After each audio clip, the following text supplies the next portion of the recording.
following is a special production of WOBL, WDLW Sports. WOBL, AM 1320, FM 107.7, and WOBLradio.com. WDLW, 98.9 FM, 1380 AM, and WDLWradio.com. The streams on Lorain County Sports Network on YouTube. Lorain County Friday Night Lights on Facebook. The Lorain County Sports Network is your home for high school football. The last week of the high school football season is here. Lots of senior nights, lots of hugs, lots of joy, and unfortunately, about just as much disappointment. Tomorrow morning is a mixed bag. If you're lucky enough to be in the top 12 in your region, you need to look at video and scouting reports. If not, get ready to clean out your locker and hand in your gear. All of that is true. But tonight, there is work to be done, even if it's one last shot this season. This is the Stewart's TV and Appliance pregame show on the Lorain County Sports Network. Good Friday to you, and thank you for joining us tonight. I'm Don Vincent. You would tend to think that conferences would be decided already, that the playoff picture is clear. In some cases, sure, and others, not so much. We'll touch on all of that while we look at tonight's schedule. We'll start in a part of the picture that isn't so clear. The LC8, admit it.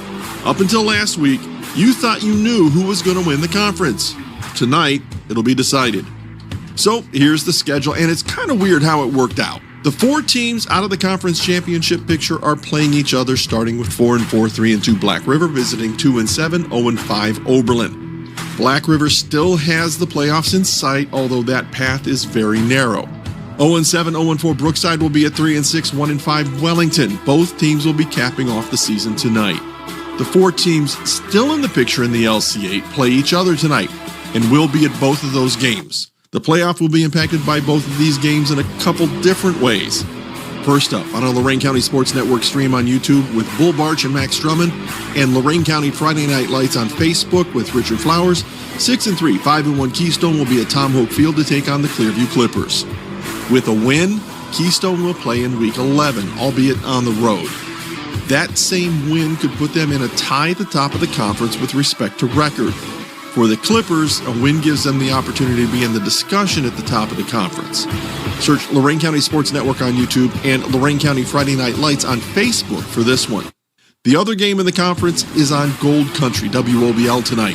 8-1, 5-1 Columbia Raiders visit 4-5, 4-2 Firelands. The Raiders are in the playoffs and most likely get a bye in Week 11, which means they would host in Week 12. The Falcons have a simple mandate. Lose, pack up. Win, get some help, perhaps you continue your season. Gary Tollett and Brian DeVito are on the call on WOBL, 107.7 FM, 1320 AM, and WOBLradio.com as well as on the app. 3-6, 1-3 Elyria Catholic wraps up their initial year in the North Coast Conference with a team at the top of the league, 8-0, 4-0 Cuyahoga Valley Christian Academy, CVCA.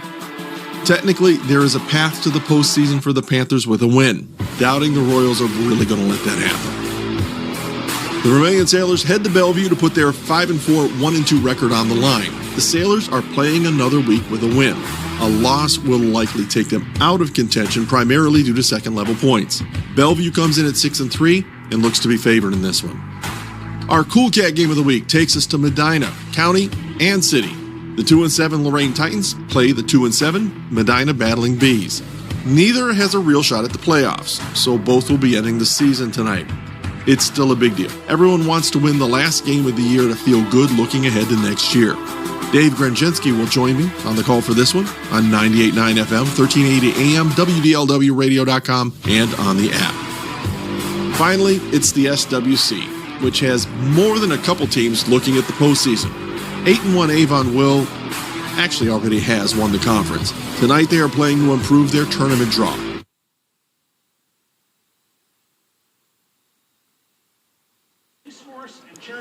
One last ride in 2025 for Lorain County's Four Horsemen. Tonight, we come your way from Clearview High School for the season finale as the Clippers play host to the Keystone Wildcats. And we're happy to have this one for you live and free on YouTube on the Lorain County Sports Network. It's our Legacy Home Finance Game of the Week. Your local, reliable, trusted lender is Legacy Home Finance. Greetings, salutations, and welcome to tonight's broadcast, Andy Bolbarch. Join you alongside my comrades, my colleagues, and co-conspirators. Max Drummond providing the colorful analysis. El Capitan, the director of our broadcast, Edwin Vereen, and we've got Sam Sovakul working the camera tonight as well. This is the pregame show, which is brought to you by Stewart's TV and Appliance. Shop smart, shop local, shop Stewart's TV and Appliance in Elyria. Max, great to be joined by you as always. Well, we pulled a bit of a switcheroo coming out here to Clearview. An outstanding matchup between two LC8 teams and two teams trying to punch their ticket into the postseason. Yeah, very excited, and this isn't the first time in back-to-back years that this game has had some prowess around it and some different circumstances. So looking forward to being out here and glad to be here on senior night for the Clippers as well. Great to be here, no doubt about that. We are nice and cozy warm up here in the Green Path CPA Solutions broadcast booth. Not your typical accounting firm. Visit greenpathcpa.com.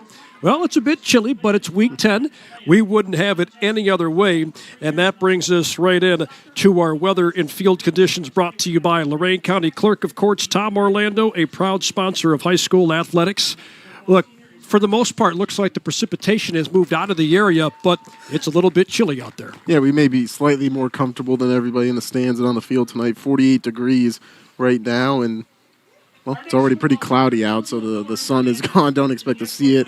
And the wind conditions, not too bad, 5 to 10 mile-an-hour gusts. So if there is some kicking in play tonight, may not be affected as badly as I would have thought coming in. Yeah, I mean, taking a look at that long-term forecast about 5 days ago, they mentioned that the wind could certainly wreak havoc. So you're right. That's a pleasant surprise for both teams, I'm very sure. Let's take a look at our injury update brought to you by Elyria Jewelry and Repair. Treating customers like family, that's Elyria Jewelry and Repair. Well, Clearview comes into this thing pretty healthy for the most part. That is not the case for Keystone. They lost a lot of guys earlier this season. As a matter of fact, catching up with head coach Don Griswold earlier this week, he said they had 7 season-ending injuries. Yeah, it's a brutal blow. And like you said, Clearview, it's kind of been the opposite direction. To start the year, they had a few guys banged up, but have been able to make it back, or their injuries aren't serious enough to hold them out. So it'll be very interesting to see that dynamic in play tonight for both teams. It affects them in a few different ways, but primarily it affects them up front, although last week it didn't affect them too much in that victory over Firelands. In just a few moments, we'll get to the coin toss. The captains will be out there. Keystone has 8 different captains. That's right, they've got 8 captains. Caleb Scott, Zach Taylor, Shane Ohl, Colton Cowling, Nick Linden, Mason Grams, Tucker Webb, and Mehmet Ulipinar. And for the Clearview Clippers, they've been going with a fairly consistent 4. They will mix a few in there on occasion. Number 1, Cam Williams. Number 12, Montez Sanchez-Miller. Number 16, Tristan Antilli. And number 73, Anthony Lockman. Captains are brought to you by North Coast Insurance Group. See Robert H. Garcia, your local All-State agent in Avon. Well, coming up here in just a couple of moments, we will hear from both head coaches, Keystone head coach Don Griswold and Clearview head coach Cody Kaya, and we'll get their thoughts on tonight's matchup. And that comes your way here in just a minute on the Buckeye Community Bank Coaches Corner. Today and tomorrow, your partners in growth. That's Buckeye Community Bank. We'll take a timeout, and we'll hear from the head coaches right after this on the Legacy Home Finance Game of the Week on the Lorain County Sports Network. Cruising along on our Buckeye Community Bank Coaches Corner. We're sitting down now with Keystone head coach Don Griswold. Coach Griswold, as always, we appreciate you giving us a few moments of your time. Well, let's talk about this ground game of yours to start. You guys are in an outstanding environment here tonight where a win would get you into the postseason, and you've done a lot of great things with that ground game. Wyatt McKee is the guy that's certainly at the forefront of that. Outside of Wyatt McKee, what else has really kind of helped this ground game get on track and stay on track for you guys? Yeah, it's a great question. So, every team goes into our game thinking, how can we contain, limit, number one? We don't want Wyatt McKee to beat us, right? So, what's some of the keys to getting that going are just getting more game reps under our belt for some of our younger offensive linemen. Is getting the passing game going. We've been adding formations, different wrinkles every week. So it's been a myriad of reasons and causes having Wyatt back there healthy, high ankle sprain, out 2 games. So, when you put all those factors together, what you get is a dynamic home run ability in the running game. But yeah, it's also the development of our quarterback and our receivers. Because if you don't have those things, a defensive scheme is fairly simple. We're going to load the box, play man versus man, and just pin our ears back. So a lot of little things add up to a solid, explosive run game. Let's transition into that passing game also. You talked a little bit there about the development of your sophomore quarterback, Colton Colling. Can you be more specific on how he has progressed this year and how that's really kind of helped this offense evolve? Yeah, for sure. So, we've been blessed with some pretty dynamic athletes to play quarterback for us. And I don't remember the last time we started a sophomore. It worked out that way. Colton, first of all, is a coach's dream, very coachable, wants to be elite, comes in for extra film sessions. So there's that desire, right? He puts in the time beyond practice. And then with that, our offense is quarterback centric. There's a lot of decision making that they have pre-snap, post-snap. Many of our play calls are 2, 3, 4 options in one play. So you can replicate that in practice as much as you can, right? But you're going to be limited. He did all the film sessions, seeing other quarterbacks before him do it, but none of that matches what you get in game-like reps, right? Game speed reps. And it is a progress, or it is a process, as Coach Saban would say, right? And it's not coach speak, it just is. And now that we're in week 10, each week he's making jumps in that progression, seeing the field more, understanding how defenses are attacking us, and making the right decision, or the best decision, I should say, relative to all those options and opportunities. Let's talk about what you guys have up front. I know you guys aren't 100% healthy up there. You've lost some key cogs on both sides of the line. Coach, what have you had to do in order to adjust, and who are some of the names that have really stepped up in that regard? Yeah, unfortunately, right, outside of our control, lost 2 starting offensive linemen, lost the starting defensive lineman last week. It's just about who's the next ready, right? And then get them as ready as you can.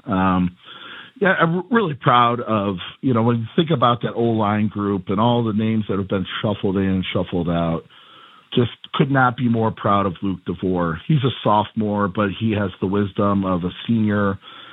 He's been playing hurts, I don't know, all season basically, but we moved him from guard to center. He's a prototypical center. He looks the part, big old body, but he's just a great leader. He will challenge his teammates when they need to be challenged. He will give them the right answer when they need the right answer, and he's just tough as nails. Like I said, he hasn't been anywhere near 100%. Really, really proud of him. On the other side of the ball, Riley Jackson and Jack Bolton, again, guys we didn't know what we had at the beginning of the year, have been mainstays in our defensive line. Just super excited for their growth and their development and their ceilings, and they have played exceptional for us on the D-line. Of course, we're on the cusp of the postseason, and you guys are in a position where you really control your own destiny. Coach, how do you feel about where you guys are in that playoff picture heading into this final week? Yeah, I mean, we are content where we are. We are, in the top 12. It's certainly a team that we thought would make the postseason. I think we play in one of the toughest regions in the state of Ohio, and it's awesome to have a Week 10 game where it matters. It's relevant. We're blessed to be on the radio, and again, just it's 1 week at a time, right? We know that the chips will fall and the computer points, and however they figure that out will fall into place after Friday's game. So it doesn't really matter if we don't beat Clearview. We've had great games with them in the past, and looking forward to just a really awesome, fun matchup, Week 10. Well, let's dive into that matchup. Clearview certainly has surprised a lot of people in recent weeks. What are some things that they do really well that you've seen both on paper and on film? Yeah, offensively, they took their best athlete and put him at quarterback. They've got big linemen up front that just kind of lean on you and road grade you. They run really simple yet smart schemes that best fit their personnel. They will try to out-formation you, try to outflank you to one side, and if you tilt your defense too far that way, they're going to come back and hit you with counter. So they really keep you balanced. They keep you honest. They have just enough bubble/RPO game to ding you and to gash you if you play the run too heavy.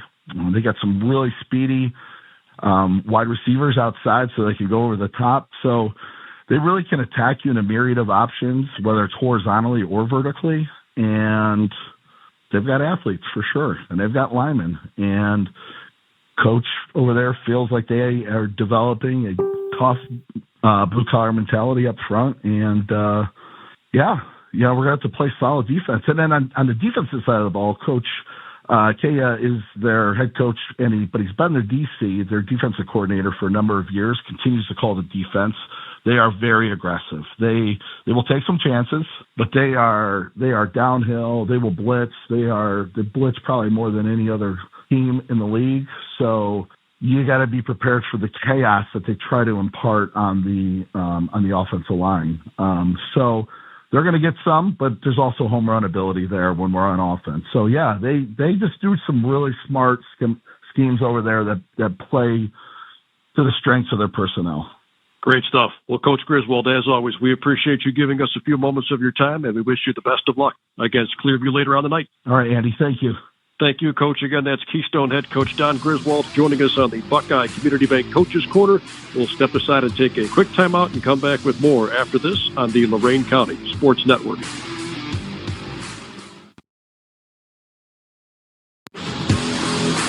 Welcome back into the Buckeye Community Bank Coaches Corner, and we are speaking with Clearview head coach Cody Kaya. Coach Kaya, we appreciate you giving us a few moments of your time, and wow, I mean, where to begin?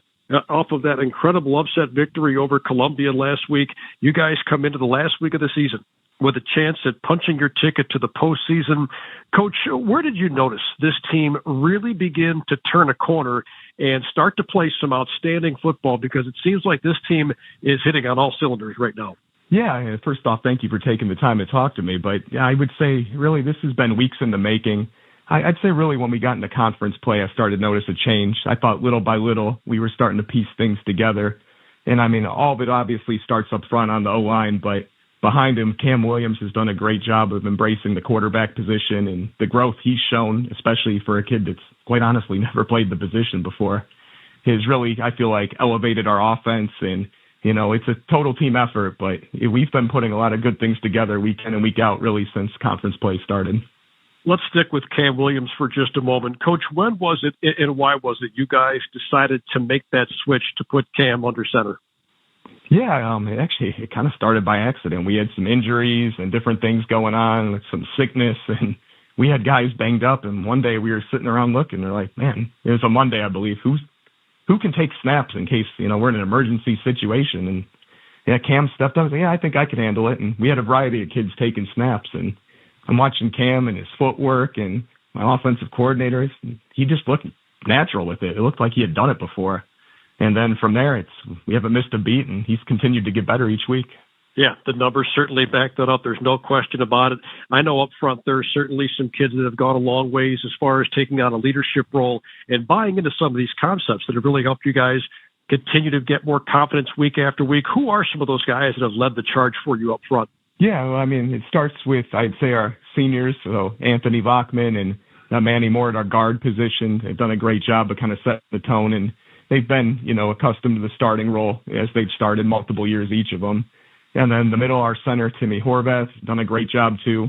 I mean, he's kind of taking charge and calling, you know, our blocking schemes out and everything. So he's credit to him where it's due. And then at the tackles, we have two juniors too, and Brody Wacker and Zach Young that have both stepped up, and they've even played guard a little bit at times, but they haven't missed a beat. They've done a great job, and we even have a sophomore in Lamar Penny getting in some rotational time too and helping us out big time. The last couple of weeks, you guys have certainly turned a lot of heads, and now you have a chance to play for a playoff spot here in the last week of the regular season. Coach, is there anything different that you've noticed about the guys in practice this week? I would say we're about the same as any other week, kind of business as usual, if you will. I mean, the kids, we've had, healthy conversations and talked about what's on the line and what's at stake, and they're well aware. I guess the only thing I could say is, and it's not even been just this week, as we've had some more success, I've noticed there's definitely a little bit of an edge or, a little bit of just confidence you can see in the kids. And, of course, tonight you're taking on the Keystone Wildcats, a team that's also playing for a playoff spot this week. Coach, what are some things that Keystone does really well, and in what ways do you believe they're going to test you later on tonight? Yeah, they're a great team, and no doubt about it. They're disciplined. They're well coached. Their kids are always in position to make plays, and they typically execute. They're very explosive on the offensive side of the ball. It starts with, I know their running back, Wyatt McKee, like I said, one of the most explosive kids in the entire area. There's no doubt about that. And then, their young quarterback's doing a great job too. They've got receivers. They can spread you out and beat you in a variety of ways. Defensively, they hold their own. It seems like, they have drives or teams establish a rhythm against them, but they're kind of that bend, don't break defense. And like I said, it'll be a good game. I'm looking forward to it, and we're always looking forward to challenges when we play quality, competition. Great stuff. Well, we're looking forward to calling it a little bit later on tonight. Coach Keo, we appreciate the time as always. Thank you so much for stopping by. We wish you the best of luck against Keystone later on tonight. Yeah, thank you guys. Thank you for your time, and thanks for having me on. Thank you, Coach. Again, that's Clearview head coach Cody Keo joining us here on the Buckeye Community Bank Coaches Corner. We will step aside and take a quick timeout. We'll come back with more after this on the Lorain County Sports Network.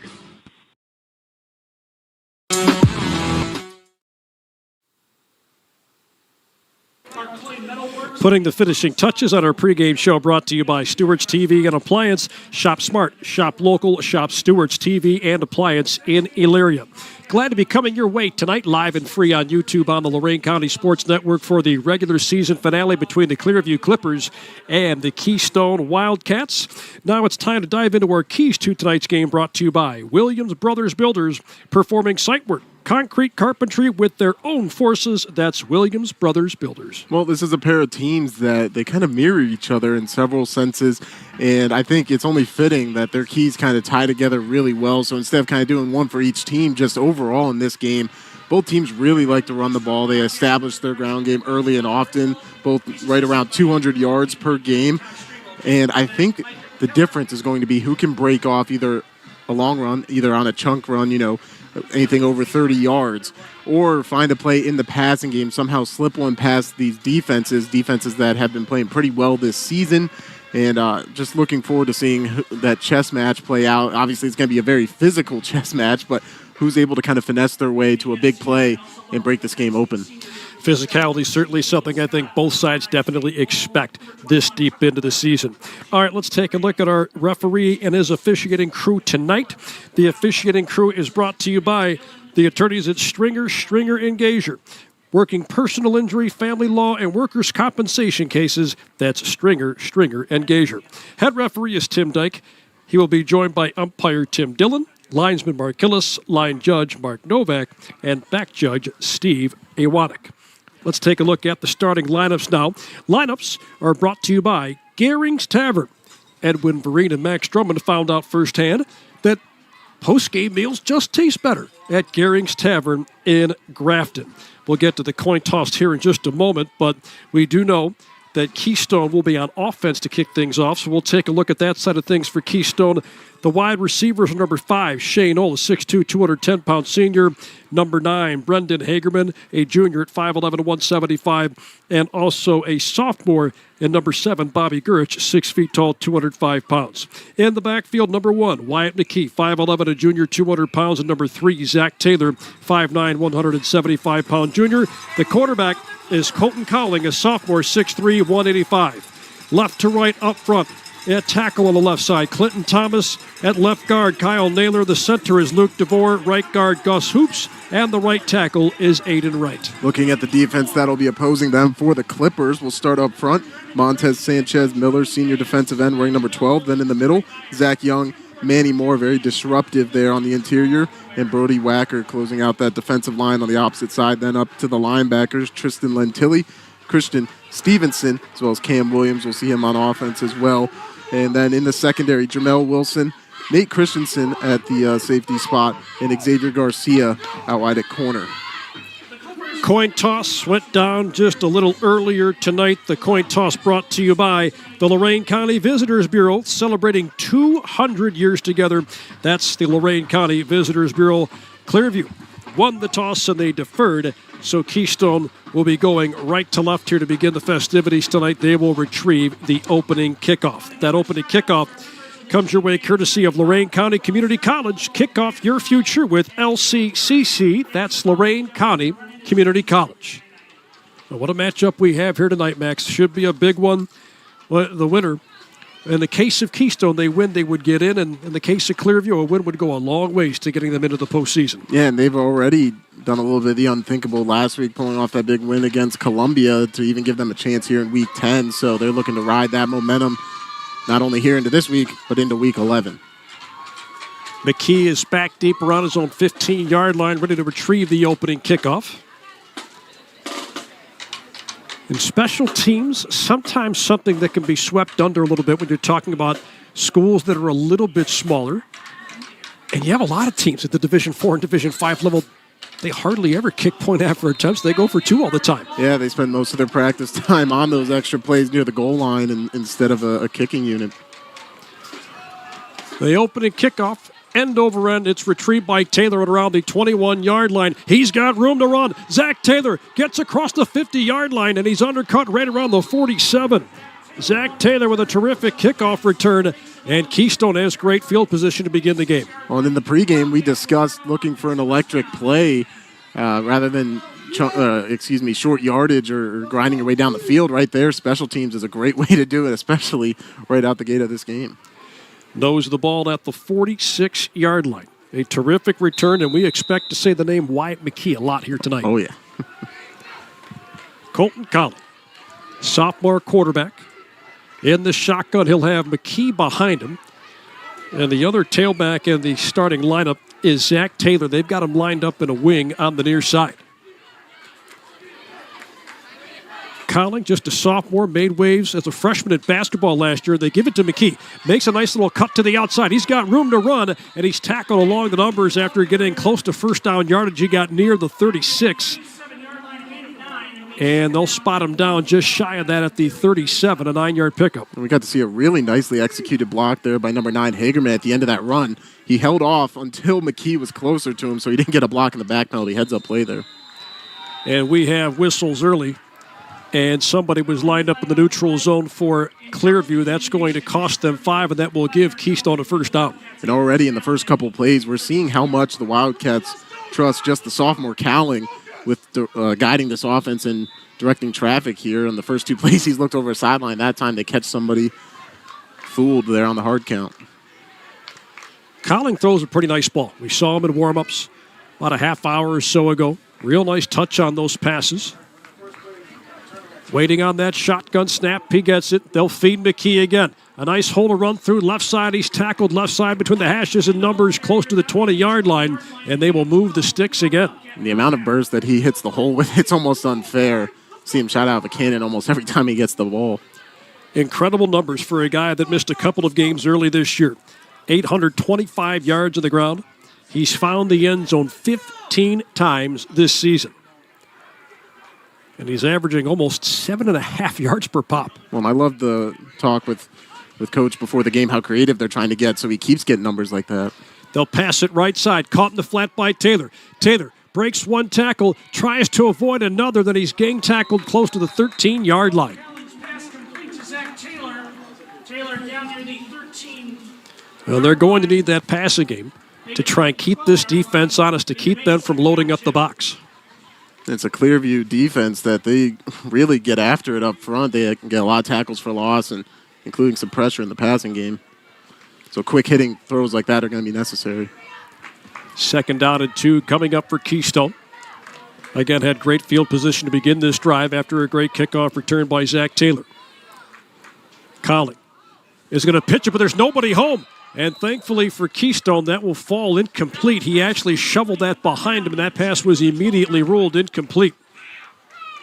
Well, and you could tell somebody turned the wrong direction because Cowling, he tried to turn the hand off, and nobody was there, so he's just got to try to make a play on his toes there. And luckily, obviously, to keep the ball and not give it up on a turnover. But also, imagine if they lose 4 yards there and it's a 3rd and around 6 right now. Totally different scenario. It's 3rd down and 2. They're inside the red zone, brought to you by Steve Lawson of Russell Real Estate Services. Buying or selling soon? Visit superstevesells.com. Colling throws left side, and Taylor can't hang on to it. That pass was a bit too hot to handle out in the flat on the near side, and 4th down coming up for Keystone. Well, so the first time they tried to pass, that's how they did to the opposite side of the field. Worked out well right there. Had 2 lead blockers instead of 1 this time, and Taylor may have been able to find more than just the first down, just not able to bring it in there. Offense stays on the field. The kicking is handled by Brendan Hagerman. 16 for 21 on point after attempts. There were no field goal attempts listed on the stat sheet that we were given. Offense stays on the field on 4th down and 2 from the Clearview 12-yard line. Colton Colling grabs the snap. They're going to hand off to Taylor. Taylor's got the first down inside the 10-yard line, and he's wrestled to the turf near the hash. They'll pick up first down yardage on 4th down and 2. They'll spot him down at the 8. So right there, all eyes probably went to McKee when they're in the pre-snap. Instead, he's the lead blocker, and he's able to get a piece of 2 different Clippers there and spring Taylor for the first down. They've called the number of both McKee and Taylor a lot on this opening drive. First down and goal now with the ball spotted at the 7. Colling will hand it off to McKee, but he is hit right away, and he's got nowhere to go. Boy, that defensive line for Clearview just gobbled him up right away, and they'll spot him down for a loss of 3. Yeah, 2 guys that stood out on that one are probably the 2 biggest guys on the field, and Anthony Lockman, Manny Moore. And when we see Keystone try to run up the middle tonight, they're going to be running into those 2 a lot. 2nd down and goal now from the 10-yard line. Keystone has done a lot of their damage offensively on the ground, averaging nearly 200 yards per game in that category. Colling will take the snap. It'll be a keeper trying to get across the edge left side. He's able to turn the corner, and he gets into the end zone. Touchdown. A 10-yard touchdown dash for the quarterback, Colton Cowling. And Keystone fires the first shot. They've got a 6-0 lead with 8:34 to play here in the first quarter. And it's fascinating right there, that close to the end zone. You'd expect a read option or a speed option. Looked like McKee wasn't even an option to get the ball there. So the fact that they trust Colton Cowling to go finish it off himself, he's got the athleticism. I know we've seen that on the hardwood and continues to show it on the football field.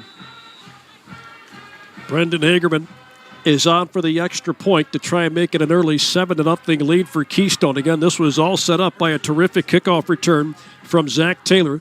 This drive began at the Clearview 46-yard line. High snap, they get it down. Extra point from Hagerman is on the way, and it is good. 7-0 Keystone with 8:34 to play in the opening stanza. Live and free on YouTube on the Lorain County Sports Network. Keystone goes 46 yards on 8 plays, and they scored a 10-yard touchdown rush from quarterback Colton Cowling, and they have the early 7-0 advantage over Clearview. Well, Max, that was a pretty impressive opening drive. Yeah, they're able to set the tone there and really hit their bread and butter. And, I mean, they went to the air a few more times than I was expecting, but all 3 times they were right around the line of scrimmage anyway, so not very high-risk throws either. Brendan Hagerman ready to kick it away. Jermel Wilson and Cam Williams back deep to retrieve this for Clearview. This is going to be picked up on one hop by Williams at the 19-yard line. Williams goes right through the center of the field, and it takes a few different Wildcats to tackle him at the 45-yard line. So good field position for Clearview on a nice kickoff return. And we know we're going to be seeing him handle the ball a lot, call his name often, and that extends to special teams as well. So he's just willing to do whatever it takes to flip this game, and I'd imagine they'll be turning to him a lot on this drive, the same way Keystone turned to number 1 on their first drive. Ball spotted directly between the 45 and 46 yard lines. So again, really nice field position for the Clippers to begin this opening drive. Tristan Antilli is the deep back here. They'll give it to him. He plunges straight up the middle, and he goes down at the 49 of Keystone. A 5-yard pickup on a play where they ran right at the teeth of that Keystone defense. Yeah, testing them early and knowing they have a couple guys. They're short a few up there in the trenches, and this is a pretty experienced offensive line that you're working with if you're Clearview, so you definitely want to lean on them here this evening.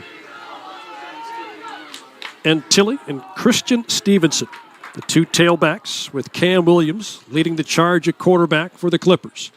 Williams will take the snap, and they'll give it to Antilli again. He's able to lunge forward, get close to the first down. He's going to be awfully close, and the official on the far sideline tells the chain gang to move forward 10 yards. So they get a first down on just a couple of plays. Yeah, and on that play specifically, that's a nightmare to have to deal with if you're Keystone. You have Cam Williams obviously getting the snap there, but Antilli and Stevenson both an option, and they did a little misdirection there, so you don't really know who's going to end up with it in these formations. Antilli, a senior, 5'10", $180. Cam Williams has led the charge in this recent surge for the Clippers. Grabs the shotgun snap. He'll keep it himself. Trying to get across the edge on the right side, and he's corralled at the 42-yard line. So he picks up about 3, and that's a guy easier said than done that Keystone is going to have to try and find a way to bottle up tonight. But again, easier said than done. Yeah, and coming into the season, he had a feeling he would be a weapon for this Clearview offense, but now that he gets to start the plays with the ball in his hands like he has the second half of the season here, it just makes him that much more of a threat. And plays like that, you never know when he's going to put the arm up and you're going to have to retreat and try to defend that pass. It's been quite the remarkable run here down the stretch. To your point, he's completing over 60% of his passes, too. And they'll give it to Antilli this time. And he's wrestled to the turf near the 38. So he picks up about 3. And they have a third down and manageable scenario here. They need about 4 yards. And right there, Zach Young, who's starting in place of a missing Clipper tonight. He leads the way on that one, and that's a good way to warm yourself up on this opening drive, is to have your running back just get on your back and say, let's see how far we can get. Antilli came into this game with 5 trips to the end zone, 506 yards on the ground, but averaging just over 5.5 yards per pop. Third down and 4 for Clearview. They have it at the Keystone 38-yard line. Cam Williams will grab the snap. He'll keep it. Trying to get across the edge. He's tripped up and he goes down. It was Dimitri Ruby who was able to grab a hold of him before the rest of the gang got there to clean the play up. They'll give him about the 36-yard line, setting up 4th down and 2. That was a great job by Ruby of staying home. We saw right there was almost a draw of sorts, as it looked like Cam may have been interested in throwing, looking downfield. Instead, he stays put and is able to close in on that one, not fall for any moves after contact. Second, 4th down scenario in this game. Keystone converted on theirs on the opening drive. Clearview trying to do the same here on their opening drive. Williams under center. They give to Antilli. He plunges forward, and he's got the first down. 4th down and 2, and they give it to Antilli, who's really kind of had the hot hand on this first drive. Yeah, and of the options to run the ball outside of Stevenson, he's probably your best option for a power situation. And I wasn't sure. I thought almost Cam Williams may have tried to sneak it there, but maybe being 4th and 2, they want to be a tad bit closer to let Williams try to do it that style. I think Keystone was probably thinking the same thing. That was the look when he came up under center. But they give to Antilli, and he gets enough to move the chains. And we've got whistles. A flag came in from the far side of the field. Somebody moved early for Clearview. And typically when you make a change at the quarterback spot mid-season, you never know how that's going to affect your offense. But they've been at it now for 4 or 5 weeks, this format, so can't imagine that has anything to do with what happened there. Coach Kea was telling us about that process. I mean, it almost kind of happened by accident that they ended up making Cam Williams their primary signal caller. I'd say that's worked out exceptionally well. Proof is in the pudding in that second half of the season. They'll give it to Antilli again. He tries the middle, and he gets almost all that they lost on the penalty. They'll spot him down at about the 33. Well, 2nd down and 11 coming up for Clearview. And to your point about Williams taking over at quarterback, obviously everybody sees the flashy plays, scrambling or finding somebody open deep to make a big play happen, but it's a lot of the stuff that happens pre-play. You got to prepare for throughout the week, trying to figure out what matchups look like and what works out best for your offensive line game, that chemistry with the receivers, and him being a former receiver may help with that. Grabs the snap, immediately rolls off to the far side, throws, and the pass is hauled in by Braden Turner. He tiptoes out of bounds on the far sideline, and they will spot him down close to the 28, setting up third down. Well, Braden Turner was the one who took an overwhelming majority of the snaps in the first half of the season before they made that quarterback change. Yeah, and he's really become an impact player out there, receiver. They obviously don't throw it as often as some other teams may, but when they choose to, Turner, he makes the most of his opportunities. I mean, that's just his 6th catch on the year, but he's over 150 yards on the season. Just a sophomore, 5'10", $160. It'll be a keeper. Williams tries the middle but can't go anywhere. Boy, Keystone saw that coming, and they swallowed him up at the line of scrimmage. It looked like Kyle Hurley, the defensive end on the play side there, was able to step up and cause a stalemate, and that bought enough time for everybody else to rally in and bring Williams down before he can make any moves there out of the pile. Pretty obvious 4-down territory here. It'll be 4th down and 5. Clearview trying to convert on 4th down for the second time in this opening drive. Williams rolling out to the near side. Throws it down the field. The pass is knocked away, incomplete. He was searching for Fabian Molina, but the pass fell to the turf, incomplete at the 20-yard line, and they will turn it over on downs. In a pretty congested area over there as Stevenson was in the area as well. Looked like he may have been fading over the top of Molina there, and their defenders just collided and break that one up. So with 3:04 to play here in the first quarter, Keystone takes over at their own 27-yard line. A healthy dose of both McKee and Taylor. On that first drive, we expect more of the same here. On their second drive of the contest, leading 7-0. Big-time postseason implications riding on this one for both teams. Colling passes out in the flat, caught by McKee. McKee trying to get to the outside, then he spun back inside, and he's tackled at the 25-yard line. It was Tristan Antilli who made that stop out there, and he had some help as well. He was also corralled at that 25-yard line for a loss of a couple of yards, and a real nice job by this Clearview defense to hold him in check.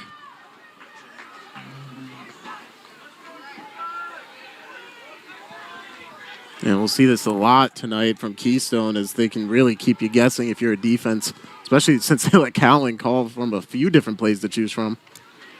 Cowling will hand off to Taylor. He slipped, trying to cut back to the inside, and he was cut down to the 21-yard line. Man, oh man, so after getting a nice 4th down stop, I almost expected them to hammer away with the run game again, but they tried to catch him napping with a few finesse plays. Hasn't worked so far. So Colton Cowling trying to get this offense back on track. They've moved backwards. It's 3rd down and 15. He's got 4 receivers at his disposal. Drops back to pass, fires across the middle. It's caught by Taylor in stride, and he's tackled at the 44-yard line for a first down. Nate Christensen brought him to the turf, but not before he picks up a huge chunk to move the sticks. What a great route that time by Taylor as he took his slant a little bit deeper than you typically would, but he gets beyond the linebackers and gets more than enough for the first down. Those can be deflating. On 3rd down and 15, they keep the drive alive. Colling will hand off to McKee. McKee looked like he had nothing initially, but the pile moves forward to about the 48. So they get 4 yards in a play where it looked like there was nothing there. Yeah, and that's what you call hidden yardage right there, that if this drive does go on to end in a score, obviously the big chain mover is what people remember, but the very next play, you get ahead of schedule, and it really sets you up for a nice 2nd down here. Inside of a minute to play in the first quarter, Keystone with a 7-0 lead. They've got the ball on the move, 2nd down and 6 at their own 48-yard line. Both Taylor and McKee in the backfield, they give it to McKee. McKee spins off one defender, and then he's dropped at the 42. They get another first down, and now you're starting to see McKee pick up some steam. And it just took a little bit of momentum. Obviously, he started the drive trying to catch a ball in the flats. Right now, they're just letting them go right at him. It's working out to this point. They will more than likely have one last play left in this quarter. Colling will give it to McKee again. Has a hole to work with on the near side. Looked like he was down, but then he kept moving. He got inside the 35 to about the 33. And that'll set up second down and short as this Keystone running game is starting to really get some separation at the line. Yeah, and a guy with that kind of explosivity, you see at the end of that play, he almost tried to get up. You almost take that for granted, but with him, that's definitely a possibility. That takes us to the end of the first quarter. At the end of one, it's Keystone 7 and Clearview nothing. Live and free on YouTube on our Legacy Home Finance Game of the Week on the Lorain County Sports Network.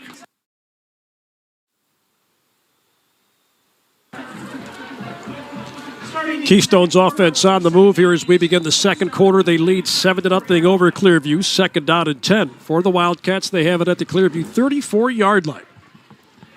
Glad to have you with us tonight on our Legacy Home Finance Game of the Week on the Lorain County Sports Network. Calling on a keeper. He's able to get first down yardage after breaking a tackle. He's on the move just outside the hash on the far side. He gets inside the red zone, tackled near the 18-yard line. First down, Keystone. And regardless of how that play went, I was going to talk about how great this offensive line has been doing, especially with some different pieces in there. And they keep it going on that play. He only had one guy to get away from it. Once he did, he picks up 20. They haven't called on Colling to run it a ton. As a matter of fact, he's run it just a couple of times here tonight. The 10-yard touchdown rush and a few moments ago. That big chunk that he picked up for a first down. They'll give it to Taylor. Taylor is hit and dropped.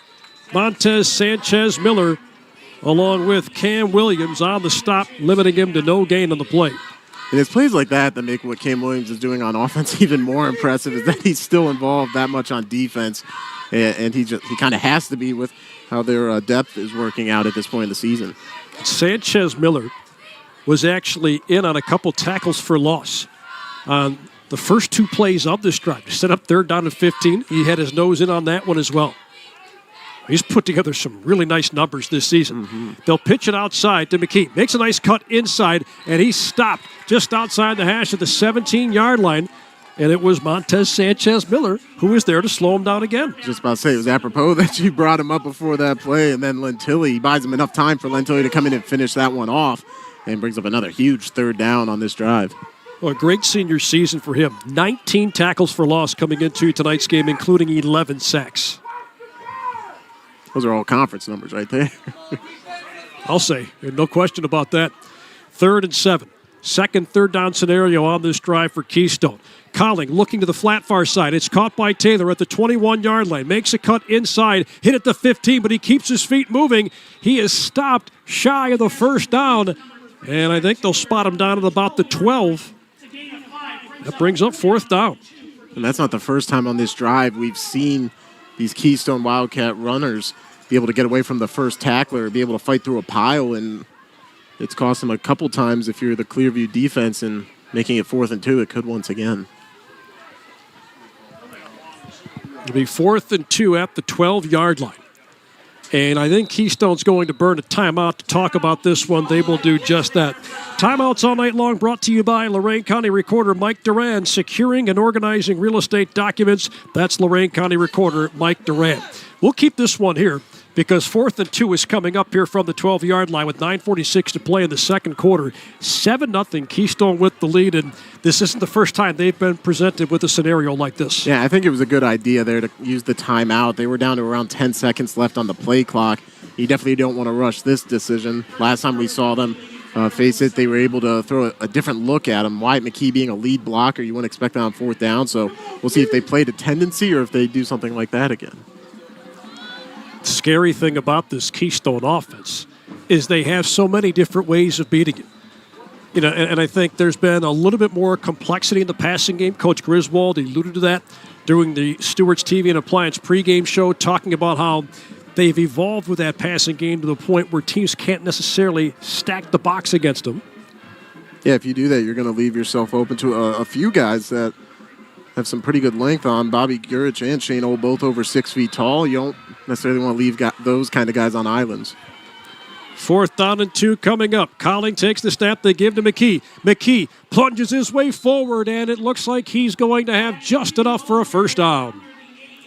Well, he just had to show off every bit of power there to be able to move the chains that time and keeps this drive alive once again. Scary part for the rest of the LC8 is that they've still got one more year of Wyatt McKee. Deal with him. Just a junior at 5'11", 200 pounds. Again, outstanding numbers coming into this one despite the fact that he missed a couple of games in the middle of the season. Colling will feed McKee again. McKee trying to get to the outside, but he can't turn the corner. Well, it looked like that was Zach Young who tore him down and just would not let him get over the edge. Yeah, so we talked a little bit about on offense. He's stepping up there for one of the first times this season, but defense is where he's comfortable, and he showed it right there, bringing him down. The first guy to get a hold of McKee gets him. They need more of that. And that's just such a tough thing to do. It's very rare that first guy that gets his paws on McKee can take him to the turf. Colling on a keeper. He'll run it to the short side of the field, and it was Zach Young who slowed him down. He couldn't quite get across the edge. And he may get a yard on that, but certainly doesn't get much. That'll bring up 3rd down and goal. Yeah, they were able to learn their lesson a bit from the last time that Cowling took off around the 10-yard line. Last drive, it ended in a score right there, maybe one, like you said, and now it kind of puts him in a tough spot here, maybe forcing Cowling to use his arm on this play. 3rd and goal with the ball spotted at the 8-yard line. Well, they've certainly been faced with this scenario before. Colling rolling out to the near side, throws to the corner. The pass is caught by Bobby Gurich, and he takes it into the end zone. Touchdown, Keystone. On 3rd and goal, it's an 8-yard touchdown pass from Colton Colling to Bobby Gurich, and that makes it 13-0 Wildcats with 8 minutes to play in the second quarter. Well, not too long ago, you mentioned all the weapons they have to use from to choose from. And right there, Gurich, you saw him stop on a dime and was able to find his way over the goal line because of it and could extend this lead. There is a flag in the end zone just outside the S in Clippers, and the officials are talking about this one. Still not entirely sure how they're going to sort through all of this, and they continue to talk about that. Gives us a chance to tell you that coming up at the half, we have the Jeff Allison of Health Markets Insurance halftime show, and our head referee, Tim Dyke, coming to the near side to talk to Clearview head coach Cody Kea. So it's an unsportsmanlike conduct penalty going against Keystone. The touchdown is still good, so that 8-yard TD strike from Colton Colling to Bobby Gurich will still count. And I believe that's going to be enforced on the kickoff. Well, it looked like one of the officials was having a conversation with Gurich after that play, so it's tough to tell from up here what led to that, but either way, you get a chance to go up 14-0 here. Brendan Hagerman trying to make good on this second point after attempt tonight. The hold is down, and the extra point is blocked at the line of scrimmage. It is no good. So the block PAT keeps it at 13-0 Keystone with 8 minutes left in the second quarter. Live and free on YouTube on the Lorain County Sports Network. A 14-play, 73-yard drive comes to a close for the Keystone Wildcats on 3rd and goal. Colton Colling finds Bobby Gurich on an 8-yard touchdown pass. The extra point was blocked. It's 13-0 Keystone. 8 minutes left before we get to the half. They'll kick this off from their own 25-yard line after the unsportsmanlike conduct penalty, which occurred in the area of the end zone shortly after Gurich got in. Brendan Hagerman to kick it away. This will roll along the numbers before it's picked up right around the 36-yard line by Jermel Wilson. Zach Taylor will corral him and stop him. And flags come flying in at the end of the play. They had blown that play dead. And the pile pushed back a couple of extra yards after we heard the whistles. So it looks like this could cost Keystone even more. Well, credit Wilson for being able to stay on his feet and try to fight there. And he is a guy that has a special teams touchdown this year, so Keystone clearly aware of that and didn't want him to get away. That's right. Our man Dave Rivera called that in Oberlin when Wilson had the kickoff return for a touchdown. If I remember right, I think that was to begin the game, wasn't it? Yeah, very, very electric way to start the game. And now, thanks to the penalty that started the kickoff a few yards back, they're going to be starting at the plus 40. Got to take advantage of this. So Clearview has it at the Keystone 40-yard line. Prime field position to begin their second drive of the game. They turned it over on downs on their first drive. Cam Williams, senior quarterback, 5'8", $165. Grabs the shotgun snap. It'll be a keeper.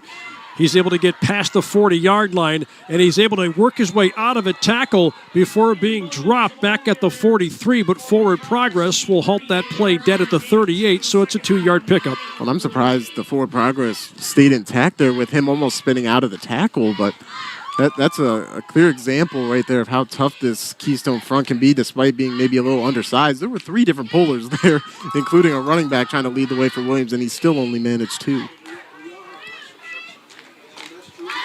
Tough guy to take down. We mentioned those measurables before at 5'8", 165. He's a very difficult guy to bring to the turf. He's going to keep it. Has room to run. Up the middle. He's able to get inside the 30-yard line. He's still going. He's got a first down. Finally stopped at the 28. He shows off how quick those feet are right there in the backfield. It looked like he was waiting on somebody to do a read action with. Doesn't see him next to him, so he decides very quickly, I'm taking what they give me, and he gets more than enough for the first down. And you got to imagine, when you're waiting on that defensively, it plays with your mind a little bit. Is he going to give it up? Is he going to keep it? And then he keeps it. He's got all kinds of room to work with. Just inside the 30 now at the 28-yard line. He'll have Antilli off his left hip here in a 3-receiver look. Grabs the snap. They give to Antilli. Antilli is able to plow forward inside the 25, maybe got to the 23. And that's a play that's been there for him throughout the night. Not a sexy play, but it picks him up a handful of yards on first down. No, what it also does is it helps eventually open up the perimeter run game, and that's where Cam Williams can really show off his ability. And like you said, for Lentilli, it's been a lot of the same. He's averaging right around 4.5 yards a carry on plays just like that, and that's how you stay on schedule right here. They've certainly done that on this drive, trying to capitalize on good field position. They call the number of Antilli again, and Antilli is able to get close to the 21-yard line. So he picks up just a couple, and it'll be 3rd down and 3 to go for the Clippers.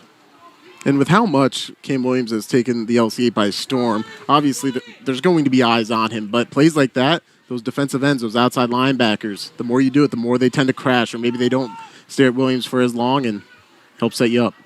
Williams under center. He's able to push his way forward. This is going to be close. The official on the far side started to angle in. They haven't spotted the ball just yet. And anxious to see where exactly they're going to put this down. And based on where they're standing now, it looks like it's going to be a hair short. And they will be 4th down. That's as close as you can get without actually picking it up. Wow. It was really hard to tell where they were going to spot that. And they had a conference there close to where the play ended. 4th down and inches. Williams under center, and that pile will push forward just a bit, although Keystone doesn't think that they've got the first down. Let's see. It all depends on the spot. The way Keystone's reacting, this drive is over. But the officials haven't made a signal one way or the other. And with where they put it, I got to imagine you bring the chains out for a closer measurement here. And it looks like they're going to give it to Keystone. And their offense is already out there ready to go. And it looked for a moment that pile was going forward, and then enough Keystone guys pile on where it veered to the right on your screen. And obviously there's no telling where the ball was in that pile, but maybe they're keeping an eye on Cam Williams' helmet, and they just didn't see enough for him to cross. Too tough for us to tell from up here at this angle. So close they had maybe a half a yard to get there. And you're right, you wonder if maybe bringing the chain gang out may have been the right call. Now we've got whistles and a timeout called by Clearview. We'll take this timeout as well. 4:42 to play in the second quarter. Keystone 13, Clearview nothing. Live and free on YouTube on the Lorain County Sports. Keystone forces Clearview to turn it over on downs inside Keystone territory for the second time tonight. They'll take over at their own 19-yard line, leading 13-0 with 4:42 to play in this second quarter. Sophomore quarterback Colton Cowling leading the charge for this Keystone offense. They give it to McKee. McKee has room to run as he cuts to the outside, and he goes down close to the 28-yard line. He kind of got lost in the shuffle there. He went up the middle, saw nothing was there, and then somehow just bounced off that pile and got to the outside. And what makes it more remarkable is, he's doing that to the short side of the field. A lot less room to work with over there, and still navigates his way forward. He's had a real nice start to this game at a high ankle sprain that kept him out in the middle of the season. And we mentioned the injuries for Keystone. Wildcats have been able to battle through that. The injuries have really affected them up front. Cowling will grab the snap and keep it himself. Running to the short side of the field. He's corralled. He tries to change field. Running to the near side. He gets tackled back at the 30 or 28-yard line. There was Xavier Ricks, one of the first ones there to slow him down, and it was his counterpart, Cam Williams, that wouldn't let him get across the edge of the near side. Yeah, I was just about to mention Ricks going into the game. You're going to see him come out now until he comes back in, but he makes the most of his one play right there on this drive. Could lead to a stop. Third down and short for Keystone. On fourth down and a little less than a yard. They would not allow Clearview to pick up the first down. They took over inside their own 20. Timeout called by Keystone with 3:16 to play here in the second quarter. A big third down coming up here, so we'll go ahead and keep this one here. And we want to remind you that coming up at the half, we have the Jeff Allison of Health Markets Insurance halftime show. We'll get you a scoring recap. We'll take a look at some first half stats and take a look at that Week 10 scoreboard as well. Lots of intriguing matchups around the area. Yeah, there's a lot of playoff points on the line and just rivalry games in general. And very excited that our family of channels is able to get out and see 4 of them, all with pretty impactful things going on. Yeah, really good matchups across the area. This certainly one of the bigger ones for sure. Keystone wins. They're in for sure. Clearview, a win would go a long ways, would still need some help. And there are some other scenarios like that around the county where teams are going to have to win and hope for a little help in order to get in. With the field shrinking to 12 teams in every single region, makes Week 10 all the more important.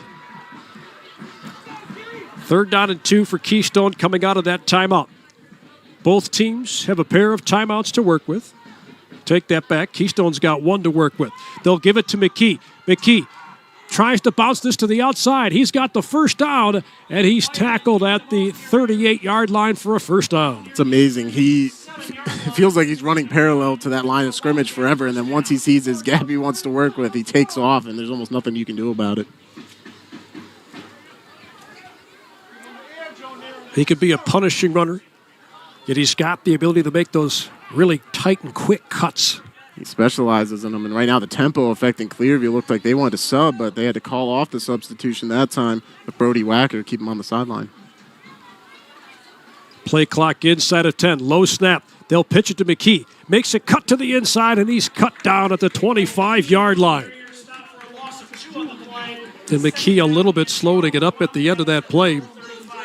And a nice job by that Clearview defense of not allowing him to cut back. Well, and what's caught me by surprise is Manny Moore is lining up on the outside. He's on the edge. Normally we see him on the inside. Right there he contains McKee. And I think that just displays the athleticism you can get from Manny Moore. Double-digit tackles for loss for Moore coming in, 11 on the season entering this game. Cowling throws left side. The pass is caught by Hagerman. Hagerman breaks a tackle at the 45, and he's able to lunge forward to the 47-yard line, and it looks like he's got enough for a first down. Actually, check that. They're going to say he went down at the 46, so he's just a hair shy. It's third down and 1. In that passing game, it's really been the difference so far between the two teams tonight as they get close to first down. They give to McKee. Spins to his left, and he goes down at the 50-yard line. They will pick up that third down. And this drive continues with inside of 2 minutes to play in the opening half.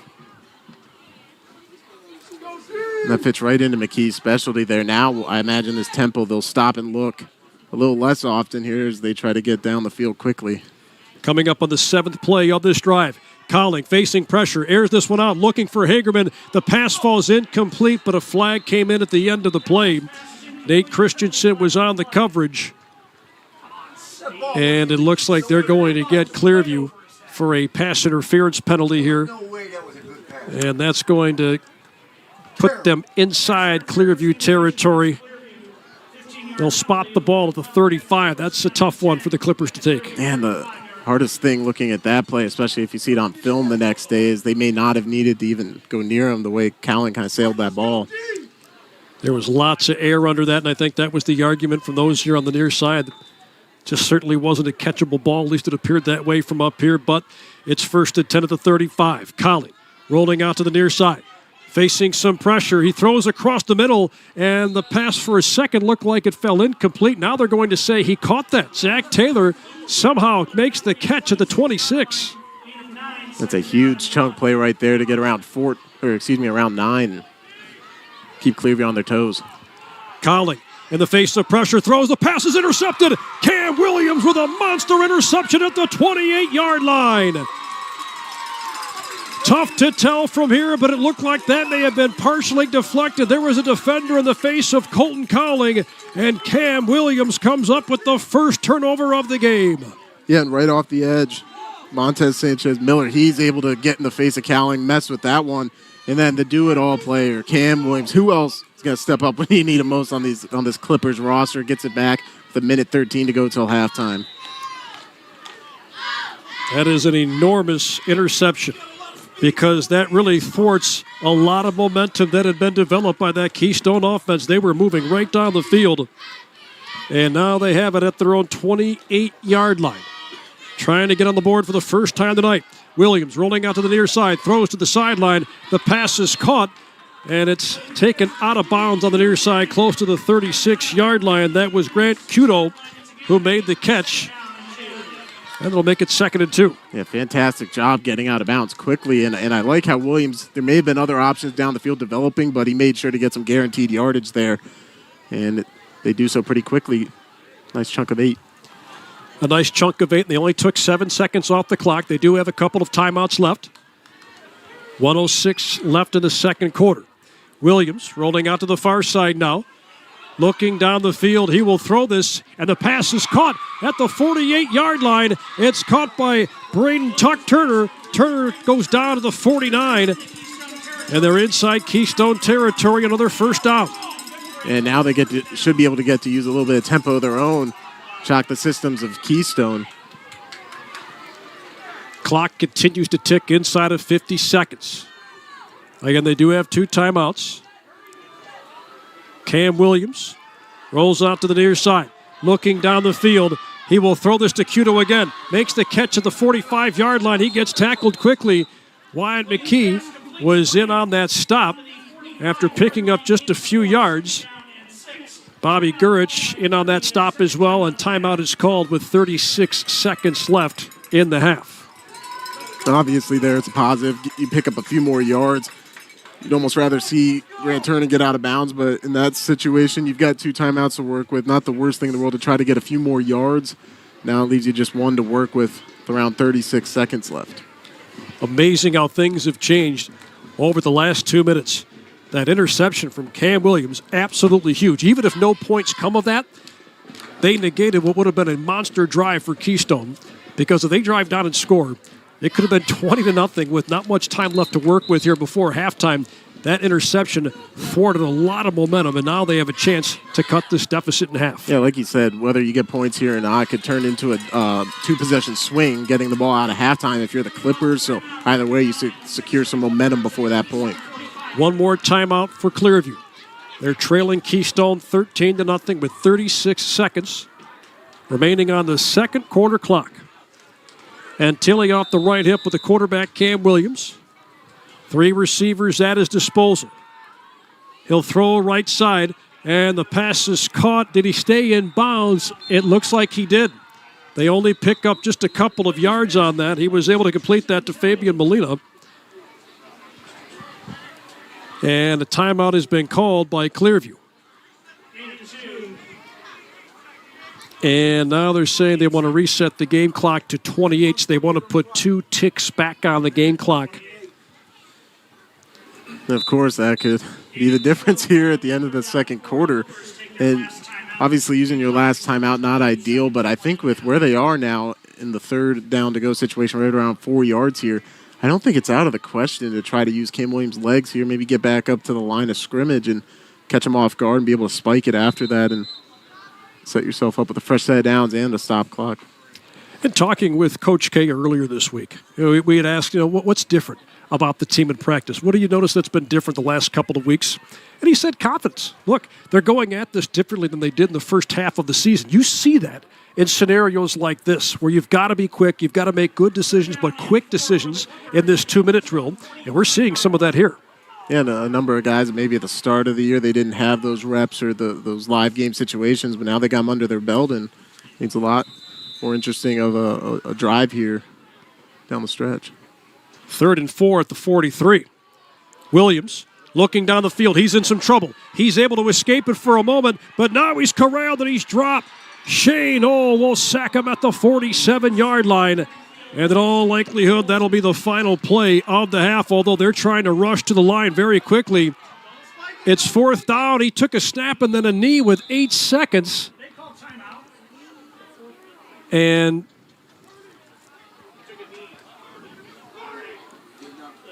so I'm seeing a timeout symbol there from the officials.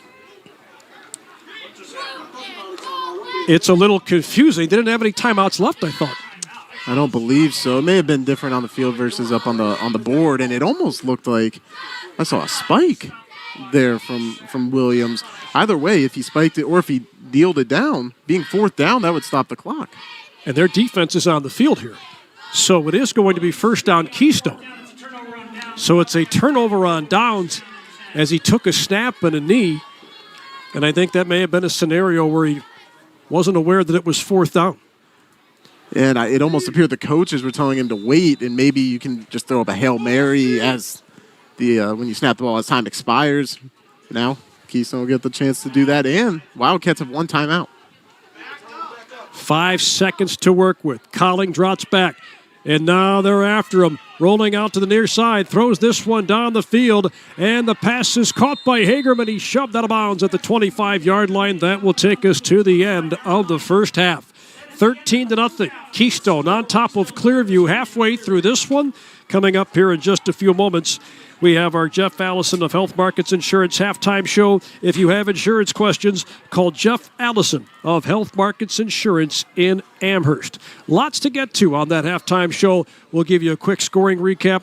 We'll take a look at those first half stats and also see what's happening at other high school football stadiums in and across the area. And we have our very last edition of Rate the Dog as well. All that and much more coming your way here in just a few moments. Again, Keystone 13, Clearview nothing, halfway through this one on our Legacy Home Finance Game of the Week on the Lorain County Sports Network. Enjoying the terrific sounds of the Keystone Marching Band earlier tonight. We were treated to a version of the National Anthem by the Clearview Marching Band. Don't forget, National Anthem tonight and every single night that we are on the air, brought to you by the United States Air Force. If you're interested in being a recruit, report to the Avon office. That's the United States Air Force. With that, we launch right into our halftime show, brought to you by Health Markets Insurance of Amherst. Jeff Allison of Health Markets Insurance at Amherst. And if you have insurance questions, Jeff's the man you need to call. Call Jeff Allison of Health Markets Insurance in Amherst. Halfway through this one, it's Keystone 13 and Clearview nothing. Lorain County's 4 horsemen riding into the final week of the regular season. Andy Bolbarch joined alongside Max Drummond, Edwin Vereen, and Sam Sovacool to call this one for you. Before we dive into some of the numbers here, Max, 13-0. A game that I'm sure Keystone would tell you right now should be a bit more lopsided, and a game that Clearview would tell you should be closer. Yeah, we've seen a few of these down the stretch this season on the Lorain County Sports Network, and it just feels like a few different things here and there would really change what we're seeing on the scoreboard right now, specifically for Clearview, just trying to find a way to finish off these drives. And, I mean, their defense has stepped up a few times, bend but not break. However, they have been broken a few times, whereas Keystone, they've been able to be bent to the absolute extreme and even come up inches of stopping Clearview from keeping a drive going. Oddly enough, it took me a second to pick up on this, but we didn't have a single punt in the first half. That's right. Not one. There were a couple of drives that ended in scores. There were more than a couple of drives that ended in a ball being turned over on downs. So it's been one of those funky games so far where both offenses have been able to drive the ball deep inside the opposition's territory. But you mentioned the issue in this one so far for Clearview has been finishing some of these drives. There's only been one turnover, albeit a really big one with Cam Williams picking off Colton Cowling on a drive where it looked like Keystone was going to march down the field and go up 20-0. Well, and what's funny about this matchup, we talked about the 13 points in last year's matchup, under very different circumstances. The two teams only combined for 13 the entire game, and the offenses have been a lot more productive tonight than they were last season. And obviously some things outside the players' control went into that, but it's been just about as exciting as it was last year. And I think if we see some things cleaned up and finished off by Clearview, it'll lead to a real exciting finish. Well, let's tell you how we got to 13-0. The opening kickoff was a really good one from Zach Taylor. That set up Keystone at the Clearview 46-yard line. They needed 8 plays to march down the field, and on third down and goal, it was a 10-yard touchdown rush by Colton Cowling to make it 7-0. Clearview put a nice drive together, but it stalled. They turned the ball over on downs with just over 3 minutes to go in the first quarter. And then Keystone, so far anyways, put together the drive of the night as they went 73 yards on 14 plays, and it concluded on an 8-yard touchdown pass from Colton Cowling to Bobby Gurich. The extra point was blocked, making it 13-0, and that's our count halfway through this one. Let's get a look at those first half stats brought to you by Al Januzzi, CPA. Well, there's going to be one pretty big difference between the two teams, and right now that's the passing attacks. Colton Cowling, 8 of 11 on the night for 88 yards, and you look over at Clearview, they haven't been able to find as much success through the air, just 5 of 6, pretty efficient, but for 35 yards. And I think that's led to what we've seen in the rushing attack for both sides, as Keystone, with that passing game, has opened lanes up a little bit more. They're giving a little bit more space for guys like McKee and Taylor to work with, and it's leading to around 5 yards a carry and almost 100 yards tonight, whereas Clearview stuck around 2.8 yards per carry. So if they can threaten that defense in the back end for Keystone a little bit more, I think that those running lanes will open up, and they may see more success, a few more big plays that kind of eluded them in the first half. Again, stats brought to you by Al Januzzi, CPA. It's all about the numbers. Speaking of Al Januzzi, we are on the brink of basketball season. Of course, the football playoffs coming up here, and that will chew up all of the month of November, but we will get to the hardwood here in just a little over a month's time. I don't know that it's officially official just yet, but I did hear a hot rumor that you and I may be working together again in maybe a week and a half or so for that high school basketball coaches show. Again, not sure if it's official just yet. Just telling you what I heard, hot off the press. Maybe, maybe not, but we'll see. It could happen here in the next week and a half or so. More on that as it develops. Got about 8 minutes and 20 seconds left before we start up the second half of action. Now time for us to break down our Rate the Dog segment, brought to you by Brian Victor of Howard Hanner Realty. Brian says, enjoy the game. Well, big thanks to Brian of Howard Hanner Realty for sponsoring that. We've had a lot of fun with that throughout the course of the season, and a big thanks to all those concession stands who have helped us out and provided those dogs for us to munch on at the half. But there have been a lot of interesting decisions for us to make. You guys had a pretty cool one at the beginning of the year when you guys were out of North Ridgeville. Then we had that garlic butter on the bun. Second week of the season when we were in Black River. I just think it's so tough to top. That set the bar so high for me because that was my first game of the season, and it's just been so hard for everybody else to get there. There have been some really good ones, too. I was just about to say, when you come out the gates like that, I mean, they were swinging for the fences with theirs, and I was about to say, whether it's LC8 or SWC, or even when we visited places like Elyria Catholic, all of them have their kind of way of doing it. And, some use the grills outside. They get the charcoal going. Others, it's working inside the concession stands. But however they do it, we greatly appreciate it. And it's been a lot of fun to do those ratings each week. Yeah, it certainly has. And a big thanks to our man Sam Sovacool putting that world-class track and field career of his to good use as he sprints down to the concession stands at the half to get those back up to us so we can rate that dog for you again, courtesy of Brian Victor of Howard Hanna Realty. And it's been a lot of fun for us to do that throughout the course of the season. We've had some fun with it, too. Not only doing dogs, we've rated some nachos this year. We've rated some cookies and some donuts as well. I love how last week we did the donuts, and it was an immediate 5 from both Edwin and Sam. An immediate 5. No hesitation whatsoever. Yeah, we shouldn't even have asked them. I mean, we just saw them thumbsing up and enjoying the donuts. Didn't even need to speak.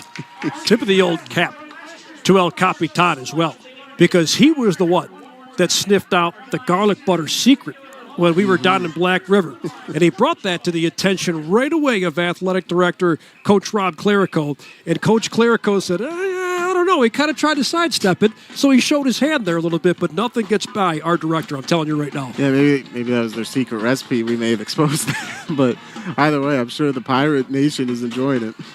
You guys can't see this, but Edwin gave it the Matumbo finger wag right there. Nothing gets by him, I'm telling you.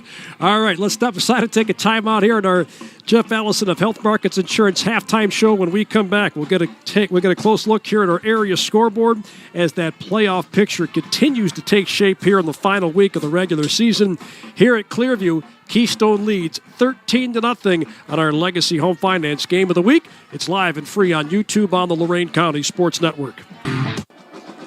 Welcome back out to Clearview High School, 13-0. Halfway through this one, the Keystone Wildcats have the lead over the Clearview Clippers.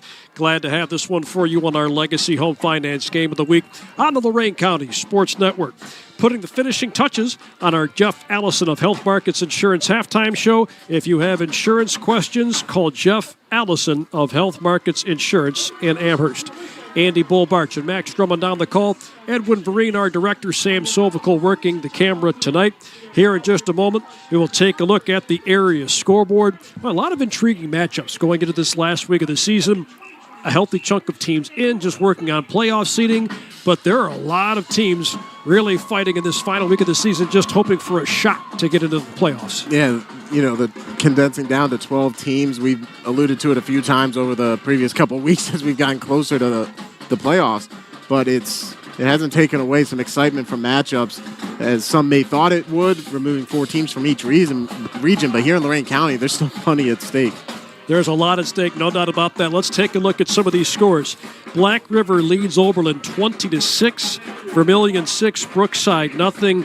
Staying in the LC8, Columbia all over Firelands 21-0. Well, a lot of people were hoping for some chaos in the LC8 in that final week of the season. We're not getting much of it so far based on the scores that we just went through.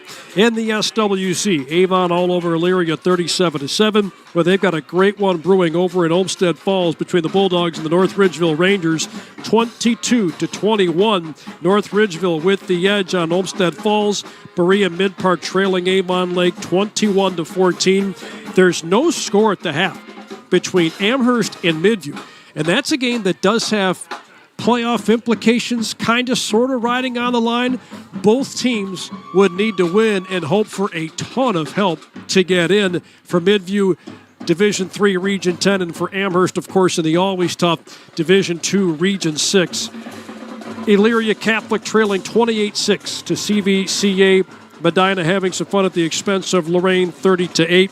And the Vermilion Sailors need a win in the worst way possible to try and get into the postseason. Right now, they are trailing Bellevue 10-0. So those are your area scores. And as you take a look at that, looking at Midview, Amherst, again, 2 teams that need to win and hope for a lot of help to get in. Columbia's in a good position to host in that first round. They would need some help after the loss against Clearview last week in order to get that first round bye. And you have a lot of other teams here just kind of jockeying for position. Well, and what's so notable about a few of those teams is that, like, for example, that Midview-Amherst matchup, because of the quality of competition they play not only in the SWC, but when they schedule their non-conference games, even if they're at 4 wins or 5 wins, there's a lot of playoff points gained there, and there's a few scenarios, especially with Amherst in Division II, that they could jump ahead of some teams in front of them just because of some of those wins they were able to pick up and steal along the way that those other teams, even in their conference play, just can't get. Yeah. And you look at some of these other games. Avon's already wrapped up a first-round bye, but they're up on Elyria 37-7. Between North Ridgeville and Olmsted Falls, and of course, we had a thriller last week between Amherst and North Ridgeville. And talking with Coach Brian Morgan before that game, he mentioned, look, it's tough to tell how this is going to play out, but based on the way we see the computer points projecting us, there's a chance that we could end up facing Olmsted Falls in the first round of the playoffs.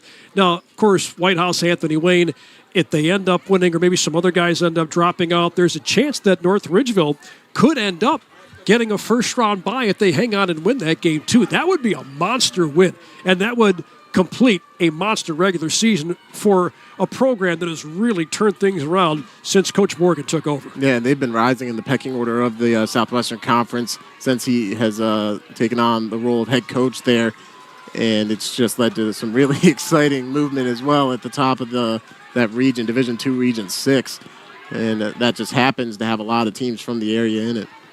And you would like to think that if they beat Olmsted Falls in Olmsted Falls, who again hold the 5th spot in that region, that would be enough to secure that first round bye. Again, it's hard to project how these things might play out, but if they win that, how can you justify moving them out of that 4th spot? That is such a tough region at the top. The always difficult defending state champions in Avon. You've got Medina Highland, who we saw in the 2nd week of the season, or I should say 3rd week of the season when they took care of Avon Lake. You've got Wadsworth, who's having a great year. There are so many good teams at the top there in Division II, Region 6. It's just really competitive ball. And, for these two teams in front of us, they each sit in their divisions in a really competitive spots. I mean, Keystone, that Division 5 region they're in, there's a lot of good teams in there. They were even able to pull an upset on a team in that last year, and that's what you're also going to get with these 1 to 12 and anywhere in that, any of the seeding that might meet up in the middle of that. You could have a double-digit seed make a little bit of a run because they're just that strong in some of these spots. Yeah, Keystone's got some really tough teams in their region, no doubt about that. And you take a look at Clearview and what they've got.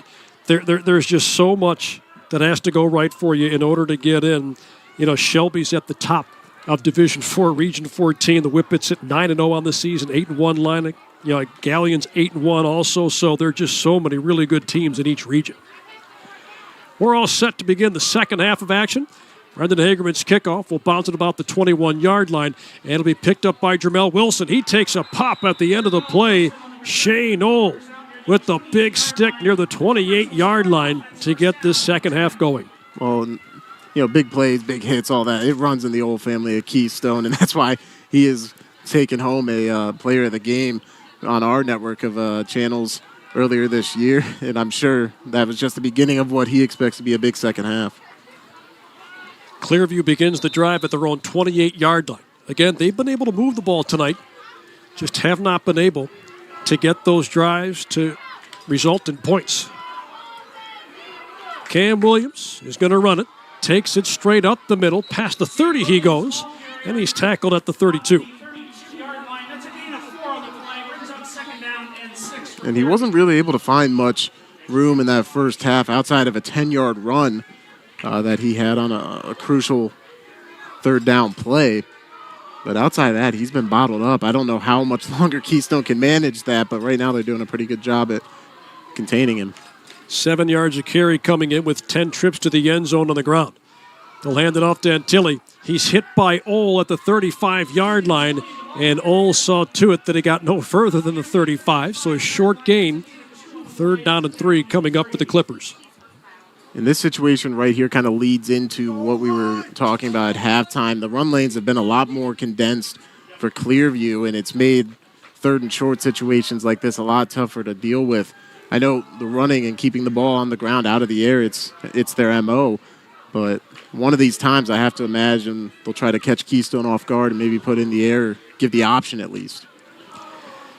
They've got a man going in motion toward the far side. It's Nate Christensen. They'll set him up in the slot. Williams will keep it, trying to turn the corner. He gets awfully close to a first down. He went down close to the 39, and he's got enough to tell that Chain King to move forward 10 yards.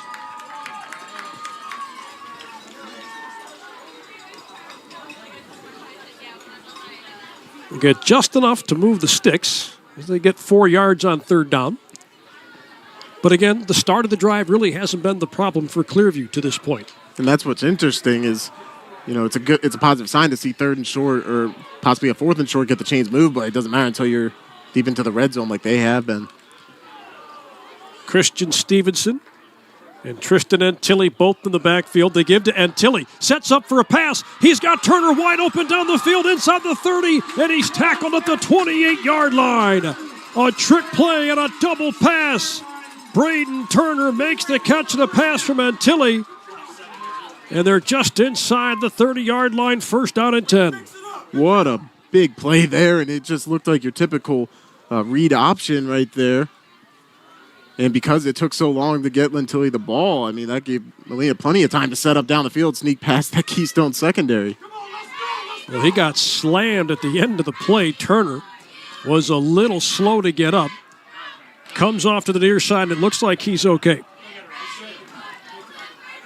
They'll spot the ball at the 27-yard line. Williams on the keeper. He'll run right up the middle along the hash. He got inside the 25 to the 23. Well, he got a couple of bodies for a second there to kind of freeze and bite on that fake give to Antilli, and that bought him some extra room to work with. And that may not have been in a traditional sense the pass I was looking for, but just little things like that open up the game, and it really, that second and third level now has to keep that in mind moving forward. It's a 5-yard gain on first down. Nose of the ball resting at the 22-yard line. Clearview moving the ball down the field. They give to Antilli again. Works his way inside the 20-yard line. He's close to a first down. Looks like he might be just a little bit shy. They'll spot him down at the 18. Third down and 1. In this spot right here, not their last drive of the half that ended around midfield when they were in hurry-up mode, but the one before it, this is where that drive came to an end. So you kind of want to break through that and get that out of your head here. Third and 1 at the 18-yard line. Williams will come up under center. Got a bit of an offset eye here with Antilli, the tailback. They'll give it to Stevenson. He plunges straight forward. He's got first down yardage. He's tackled at the 14. First carry of the game for Christian Stevenson. The senior at 5'7", 200 pounds, ran right through the middle of that defense to pick up the first down. Yeah, very well-timed change of pace kind of play right there. We've seen some QB sneaks and some dives, but to go under center and give it to essentially the fullback, Keystone hasn't had to try to stop that yet. Right there, they couldn't. Coming up on the 8th play of the drive. Same formation. They're going to give it to Stevenson again, and this time he is wrestled down. Just didn't have anywhere to go. Kyle Naylor grabbed a hold of him and just never let him go. He gets to about the 11, picking up a couple of yards. And this is a spot where they can keep hammering away at the interior, maybe on a third or fourth down upcoming. You can see Cam Williams sneak out and be able to move the chains for this Clippers offense. They said he got to the 10. So a 3-yard gain, second down and 7. And this time it'll be a keeper. No, they're going to pitch it outside to Antilli. He broke one tackle, and he's tackled at the 5. Antilli picks up right around 4, so it'll be third down and 3. They can get a first down before getting into the end zone. They have to get to about the 3-yard line. And a lot of these setup plays, that's what's opening up a pitch like that and catching the Keystone defense off guard. Third and 3 at the 6. Williams under center again. The ball's on the turf. It's picked up by Williams. He was able to get to it very quickly, and a number of Wildcats are there to greet him at the 9-yard line. We don't see them go under center too often. We have tonight because there's been a lot of short yardage spots, or they're trying to turn it to the power run game. But that's a symptom of that if you're not used to the traditional eye and trying to hand it off that way. Normally it's the read, and for some that's more difficult, but those guys do it way more often than the traditional handoffs. 4th and 6 at the 9. Can they come through on 4th down and get a drive to finish in points? It'll be both Christian Stevenson and Tristan Antilli in the backfield. Now we've got whistles and a timeout called by Clearview to go over the plan of attack with 6:08 to play here in the third quarter. We'll keep this one here because this is a pretty big play coming up. And Max, we've said it a lot, but this has been an issue for Clearview tonight. And I think part of that is because this is really where Clearview, or I should say Keystone, has been able to anchor down here and just not allow Clearview to get that first down when they need it most. Yeah, and it's interesting because with the field condensing, that normally hurts teams that have prominent passing attacks. That's not necessarily the case for Clearview. So the fact that the Keystone's been able to capitalize even more so in these red zone situations, it's even more impressive. And for Clearview, they've been able to shake things up a little bit and throw some things that Keystone hasn't seen yet. So got to believe that comes out here in this situation. And, you're looking at 4th and 6 from the 9, so they could even try to set it up where they end up inside the 5 without scoring, and takes a little less pressure off if it was 4th and goal from the 9. That's a way different situation here. Well, can this Keystone defense come up with another big stop? 4th down and 6 at the Keystone 9. Cam Williams works out of the shotgun. 3 receivers at his disposal. Takes the snap, throws across the middle, and it's intercepted by Shane Ohl. Ohl will take it past the 10-yard line. He's tripped up, and he goes down at the 15. Shane Ohl with a big pick. And that's the first turnover of the game for the Keystone defense. They try to surprise Keystone with a quick-hitting slant route right there over the middle, but Ohl had just sat down at that defensive line. Looked like he was maybe going to be in a spy at first, and then he didn't even have a chance to react to a run because Williams threw it so quickly, and he's waiting there right for the pick. Ohl had his fingerprints all over both the beginning and the end of that drive. He had a big pop on the kickoff return at the very beginning of it, and then the interception to end it. This drive begins at their own 16-yard line. They give it to McKee. McKee able to get just along the numbers to about the 21s. He gets about 5 yards on that. And he continues to just keep finding yards that shouldn't be there or really aren't there. And it's taken a lot of pressure off of Colton Cowling and the rest of this offense tonight. Cowling with a touchdown rush and a touchdown pass so far for the Wildcats.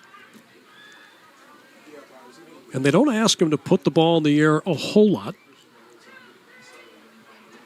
Takes the low snap, and he'll give it to McKee. Room to run on the outside, and he goes out of bounds. Tough to tell from here where exactly he stepped out. The official on the far sideline said he stepped out of the 29. That's another first down. Obviously this being our first Keystone game, we haven't had too many chances to see them on film, but it's interesting to see how often they turn to McKee as a blocker in these run situations. Keystone used a little bit of tempo on their last offensive drive of the first half. They'll give it to McKee again. Nothing there initially, and it'll take a host of Clippers to bring him down at the 31-yard line, and they did a really good job of getting to him before he could get going. Yeah, the defensive line has had a lot more success when they've been able to keep him inside the tackles, so to speak. As soon as he's been able to bounce it or make some jump cuts towards the perimeter, that's where this Clearview defense has gotten in trouble. 2nd down and 8. At their own 31-yard line, inside of 5 minutes to go on this third quarter clock. Cowling going to keep this one and run to his left, and he's stopped in the backfield back at the 25-yard line. It was Montez Sanchez Miller and Manny Moore who combined for the stop, and he'll lose 7 yards on that. And because of the fact that was just a straight quarterback sweep, there's no screen to keep an eye, nothing that those defensive linemen had to worry about. They pinned their ears back. Force a 3rd and very long to go here. They've got to get just inside the 38-yard line. So it's 3rd down and 14. And now Cowling looking to that far sideline, getting the instructions from his coaching staff. He'll stare down at that left forearm and wait on the snap. He's going to roll out to the far side, surveying the field. He'll fire across the middle, and it's caught by Caleb Scott, but he's well short of first down yardage. Cam Williams stopped him at the 35-yard line, and that'll bring up 4th down. It looked like Scott had been open for a few yards, but Cowling trying to escape that pressure, he wasn't able to get eyes over there. And in that situation, I'm sure the coaching staff may have even felt, hey, just hang on to that one, throwing it as late as he did over the middle. But either way, it ends in a stop for Clearview here. Kyle Turley on the punt. This is our first punt attempt of the game. A good snap sent back to him. Turley gets this kick away. Williams retrieves it at the 35-yard line, trying to get around the edge on the far side, and he's tackled at the 40-yard line. Great job by that coverage team of Keystone to get to him quickly and never really give him a chance to get out in open space. Yeah, we haven't had the chance to see him outside of the, I believe it was the first kickoff after Keystone scored, where he got his hands on the ball. Since then, it's really just had to make it work on offense and defense, which for Williams, that's still more than enough to impact this game.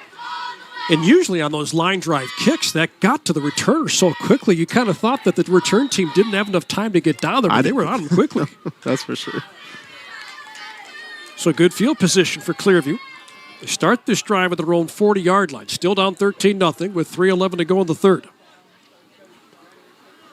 Williams will have 4 receivers to work with, 3 on the near side.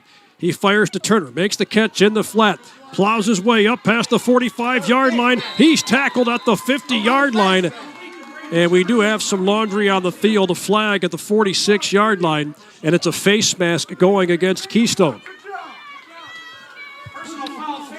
And to start the game, we saw Keystone's offense use some screens like that, short passes, and let their guys make plays after the catch. That's something Clearview may have to take a page out of their book, because they've got plenty of them to use. And it'll take a little pressure off that offensive line trying to hold up in pass pro. And right there, you see the fighting for extra yards from Turner, and a lot more than they were expecting. The result of the play was a 10-yard pickup. They tack on 15 more to spot the ball to the Keystone 35. Williams will come up under center again. The give goes to Antilli. Antilli tries the middle, and he gets a bear hug before being taken down by Shane Old. Down to the 32-yard line, a gain of 3 on the play. Second down, 7. And they continue to try to keep Keystone honest with this rushing attack and this interior with the under center looks. And you know, it's been good enough to get them down the field, but it hasn't helped them finish drives to this point. So we'll see if they shake it up the closer they get to the goal line. Second down and 7 after that 3-yard gain. Williams rolling out to the right. He's in some trouble. He'll throw toward the sideline, and the pass is caught right around the 25. That's close to where they had to get for a first down, and I think they got just enough. It's Fabian Molina who made the catch. Actually, check that. It's Kudo Grant who makes the catch, and it's just enough again to move the sticks. And it's plays like that with Williams extending it, and those are far throws he's been having to make out near the sideline, and most of the time he's been able to hit them on the money. Got it at the 24. Again, they've been able to get to this point tonight, trying to get their first points of the contest, still down 13-0. They'll send Lentilli out in motion to the near side. Williams going to run this, takes it straight up the gut, and he stopped at the 25. And despite 3 different Clippers being at the bottom of your screen there was only 2 Keystone Wildcats. So even despite the pump fake, that Wildcat front 7 stayed home, and it made Williams pay the price. That was a big hit. Got just inside the 21-yard line, so he picks up a few on that. Second down and 7 coming up. The Keystone wasn't fooled by them sending Antilli in motion to the near side. Williams rolls out to the near side, throws, and the pass is caught by Turner, but he is stopped immediately after making the catch. It was Bobby Gurich who slowed him down and just never let him get loose. Got an official's timeout for an injured player. And we have an injured player down on the field. And I believe that's Braden Turner. So we'll step aside and take this timeout as well. With 48 seconds left in the third quarter, Keystone 13, Clearview nothing on the Lorain County Sports Network.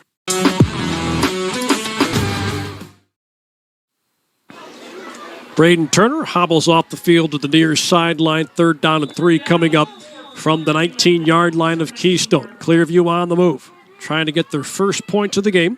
They'll send Christian Stevenson out in motion to the right. They'll set up a screen to the near side. The pass is caught by Yantilli. He's inside the 10, inside the 5, reaches for the pylon, and he's going to be stopped just short. They say he went out near the 3-yard line. They pick up a big first down, setting up 1st and goal. What a beautiful play design there to take advantage of some of the pressure that Keystone had been applying in the passing game. And the offensive line, they had nobody to touch for about the first 5 or 6 yards down the field. That's how well it was sold, and Lentilli does the rest, set him up 1st and goal. 1st and goal, just inside the 4. 32 ticks left on this third quarter clock. Keystone leads 13-0. Williams under center. They're going to hand this one off to Stevenson. He spins his way. He's close. He's in for the touchdown. They give it to Christian Stevenson. He's able to plunge straight forward, spinning his way into the end zone. And that'll make it 13-6 with 26 seconds left. And Stevenson, you listed his measurables earlier. Obviously, he's one of the better power backs up front. And typically I describe it as a bowling ball right there. He puts some spin on it down the lane and finishes striking into the end zone.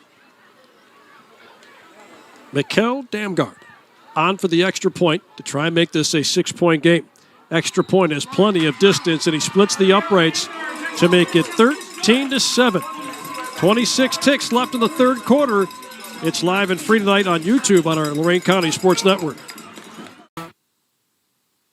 Clearview's first scoring drive, 6 plays, 60 yards. A 3-yard touchdown rush for Christian Stevenson, and that makes it 13-7 with 26 seconds left before we get to the end of this third quarter. What a great one this has turned out to be between Keystone and Clearview in the final week of the regular season. Mikkel Damgaard will tee it up at the 40-yard line. Keystone has 3 back deep to receive it. Damgaard will kick this away. High kick, end over end, bounces at the 15-yard line. That will go out of bounds. Damgaard's kick sails into the sideline. There's a penalty. It'll be a procedure penalty.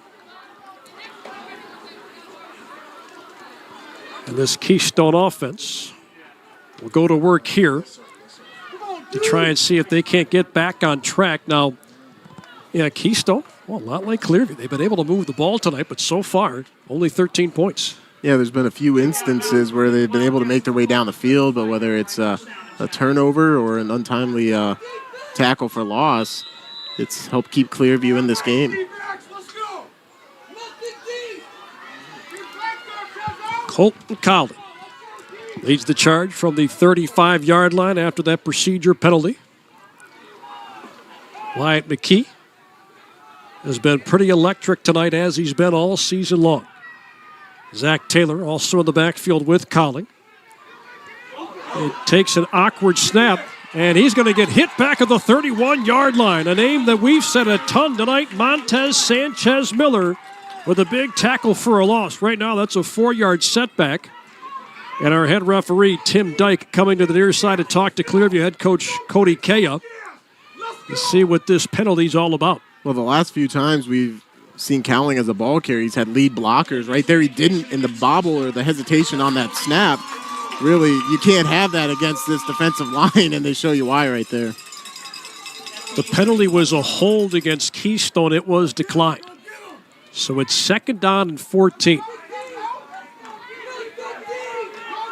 Clock stops with 21 seconds left. And now they'll run it as Keystone is at the line. And it sure seems like they want to get at least one more playoff here before the end of this third quarter. Play clock down to 12. Cowling fires out left side, caught by Taylor in the flat. Makes a move to the inside. Makes another man miss as he works his way outside. He's knocked out of bounds on the far side. And he went out right around the 48. Actually, check that. They'll spot him down at the 47. And that's more than enough for a first down. And that will take us to the end of the third quarter. It's Keystone 13, Clearview 7 at the end of 3 on our Legacy Home Finance Game of the Week. It's live and free on YouTube on the Lorain County Sports Network. All set to begin the fourth quarter with Keystone leading Clearview 13-7 on our Legacy Home Finance Game of the Week. Glad to bring this one to you live and free on YouTube on the Lorain County Sports Network. Andy Bull Barch and Max Drummond on the call for you. Edwin Vereen, our director, Sam Sovacool working the camera. Keystone has the ball, first down and 10 to start this fourth quarter at their own 47-yard line. Cowling fakes the give to McKee. Turns around and he rolls to the right, throws it down the field. The pass is caught at about the 40-yard line for a first down. He completes that to Brendan Hagerman, and they will move the chain gang on a big pitch and catch to start the fourth quarter. After having a few seconds to process that, I still don't understand how he fit that ball into that window right there, especially while on the run with Brody Wacker chasing him down. What a throw. Keystone started this drive at their own 35-yard line. They're just a few plays into it, and now all of a sudden, working with just a 6-point lead. Cowling fires this one down the field, looking for Hagerman, makes the catch in stride, and he takes it into the end zone. Touchdown! Actually, check that. That was not Hagerman. That was Caleb Scott who made the catch. A 40-yard touchdown pass to Caleb Scott. And all of a sudden, Keystone's on top 19-7 with 11:23 to play. So at the end of the third quarter, obviously they hit a quick screen pass, get up the field, and get some yards out of it. I was interested to see how aggressive they got to open the fourth quarter. You know, you're holding a possession lead, and maybe you want to cut into the clock a little bit, take some rhythm out of Clearview's offense. Instead, they go to the air back-to-back plays, and they get down the field and score in that many. They're going to keep the offense on the field and try and go for two here to make it 21-7. What a pass by Colton Cowling. Put that right on the money. He's rolling out to his right. He'll throw this one towards the back of the end zone. Knocked away. Incomplete. The 2-point conversion is no good, so it's 19-7 still. Keystone on top of Clearview, 11:23 to play in the fourth quarter on the Lorain County Sports Network. Keystone goes to the air, and on 4 plays, they're able to drive 65 yards down the field on a drive where they put the ball on the ground just once, and the end result, the 40-yard touchdown pass from Colton Cowling to Caleb Scott. Now they lead 19-7 with just over 30 seconds gone from this fourth quarter clock. Brendan Hagerman has it teed up at the 40-yard line. Jermel Wilson and Cam Williams back deep to receive this for Clearview. Hagerman kicks it away. Williams will make the catch at about the 20-yard line. He's able to take it out past the 30-yard line, finds a seam in the middle of the field. Now he makes a cut to the outside. He's off to the races. He gets to the 40. Hagerman slows him down. And another outstanding return. Cam Williams shot right through the middle, made a nice cut to get to the outside. And here again, good field position for Clearview. Yeah, that return had a bit of everything, like you said, from the cut, the burst, and then the patience to try and let some blockers set up for him, and gets great field position here. And unfortunately, Cam Williams slow to get up here at the end of the play, trying to get back to his feet. Now, Brendan Turner, as we mentioned earlier, took a vast majority of the snaps early in the season before they made that quarterback switch. He was dinged up a little bit earlier tonight. That he was, and if they do choose to go to him here, obviously, it was his first season getting some real varsity action at the start of the year. Now he's had a few weeks under his belt to get acclimated to the Friday night level. It's obviously very different than what he was dealing with, whether it was on freshman or junior varsity last year. And now being in that role at receiver, maybe that's kind of helped him guide his way a bit here on these Friday nights. They're still working on him at the 40-yard line.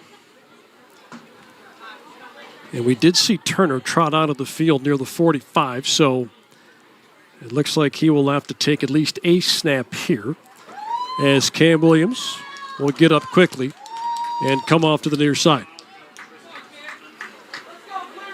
Looks like Turner may be staying in his receiver role, to our surprise. And they may be running out of the Wildcat here. Now, Tristan Antilli has also taken some snaps at quarterback, and they'll run him out of the shotgun here. He's got Xavier Ricks off to his left, Stevenson off to his right. It's a keeper. Antilli takes it straight up the middle, and he's able to push the pile up to about the 35-yard line, and they finally whistled this thing dead after about a 5-yard gain. Second down and And that's just a great way for your offense to have that mentality of we're still going to make it happen. I have a feeling the entire Keystone defense knew what to expect there, and they still weren't able to slow it down as well as they'd like. May see a bit more of that.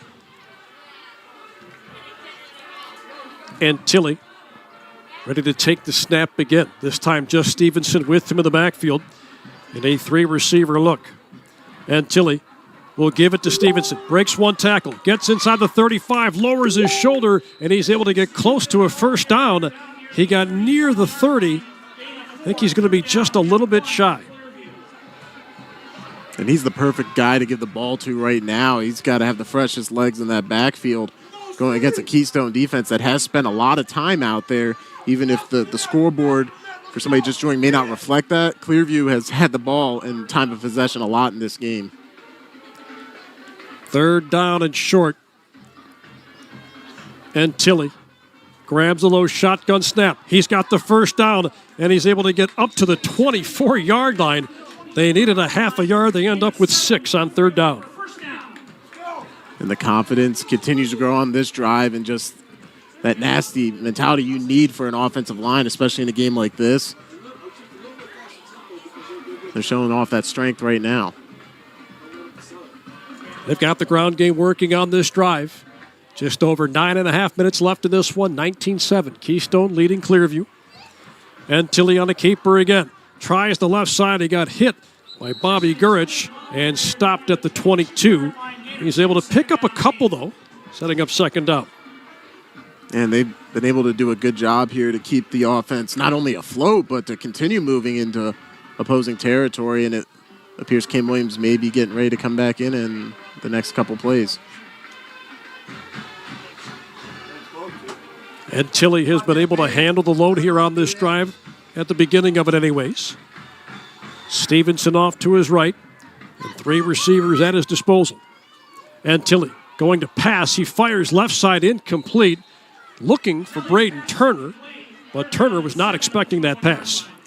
Yeah, a little bit of a dangerous play happening right there, and obviously those two haven't really had to connect at all throughout the season, and they've just been a miscommunication from where he was going to set up, where Turner was going to set up and stop his route at.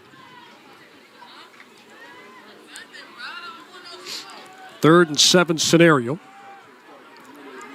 They've got the ball at the 26-yard line. Cam Williams is back in the equation here. And Tilly off his right side. They'll roll out to the near side. Surveying the field. Throws right. Has a man open. And it's caught just inside the 15-yard line. It's taken down to about the 11-yard line. It's Kudo Grant, who's been on the receiving end of a number of big grabs here tonight. And it's in the perfect spots. He's setting up his route and just kind of waiting in the flats or right in that 10-yard hitch range. And on these rollouts where Cam Williams is keeping plays alive, he's been able to dump it down to him. He's really been a good safety blanket. Grant Kudo, just a sophomore, 6 feet tall, 160 pounds. But he's played a big role in tonight's game for sure. 1st and 10 at the 12. Williams will keep it. Takes it up the middle. Tripped up and goes down near the 8. And you can tell that's a senior playing on senior night, week 10. He's gotten through it right now. Whatever the injury may have been that forced him to miss the start of this drive, but you can tell a guy like that does not want to come out of the game at any point tonight. Terrific kickoff return by Cam Williams. Gave them great field position at the Keystone 40. 2nd down and 6 at the 8. Williams will give to Tilly. Tilly pounds his way straight forward. He's close, and he's just shy of the goal line. He's marked down at the 1. 1st and goal for Clearview. I thought he may have been able to put the hand down and extend, but the officials right along the line there at the goal line thought otherwise. It'll be a keeper. It's taken straight up the gut. No signal yet. Now we've got one. He's in for the touchdown. And I think everybody kind of knew the second that ball was snapped back to Williams, he was not going to be denied. He punches it in from 1 yard out. And now it's 19-13 with just inside of 8 minutes to play. And how that play went, that summarizes the entire drive. Just a gritty performance from everybody there on that offensive line, the receivers, and all the running backs that got to touch the ball there. Great way to finish it off and come back from that touchdown Keystone got. Whistles early, and someone moved early for Clearview. So that'll make this point after attempt a little more difficult on Mikkel Damgard. Just a sophomore, 6 feet, 185-pounder. Came into this game 17 for 20 on his point after attempts. And even moving back here a little bit because of the missed extra points and 2-point conversion fail by Keystone, it takes a little pressure off here. Even if you don't, you're still within 6. And the extra point is blocked. It was deflected at the line, so the extra point is no good. Keystone 19, Clearview 13, 7:53 left of the fourth quarter on the Lorain County Sports Network. Moments ago, a 40-yard drive comes to an end and a 1-yard touchdown rush from Cam Williams to make it 19-13. Clearview down 6 to Keystone with 7:53 to play in this one. A game with big playoff implications for both sides. Mikkel Damgard ready to kick it away. And this will bounce to the 25-yard line. It goes inside the 10, and it's picked up by Wyatt McKee. He had trouble handling it, and he's able to take it up the middle of the field. He's tackled right around the 31-yard line. He somehow picked up 20 yards on that return, despite the fact that it bounced a few times, and then he picked it up, and he had to juggle it a bit, and still found a way to get 20 yards on that return. Yeah, the way Damgard was able to aim that ball kind of away from any particular Wildcat. It was a nice way to bounce back for him after the previous kickoff. And still, with a guy like McKee's athleticism, sometimes you can play it just right. It still has no effect. Last time Keystone had the ball, they went to the air a lot. Now with a 6-point lead, with just inside of 8 minutes, we've got movement. And right now, Clearview is pointing at Keystone. Somebody moved early for the Wildcats. That'll cost them 5. Somebody on that interior offensive line, they saw maybe some movement, like a stunt coming, and just couldn't hold their water long enough.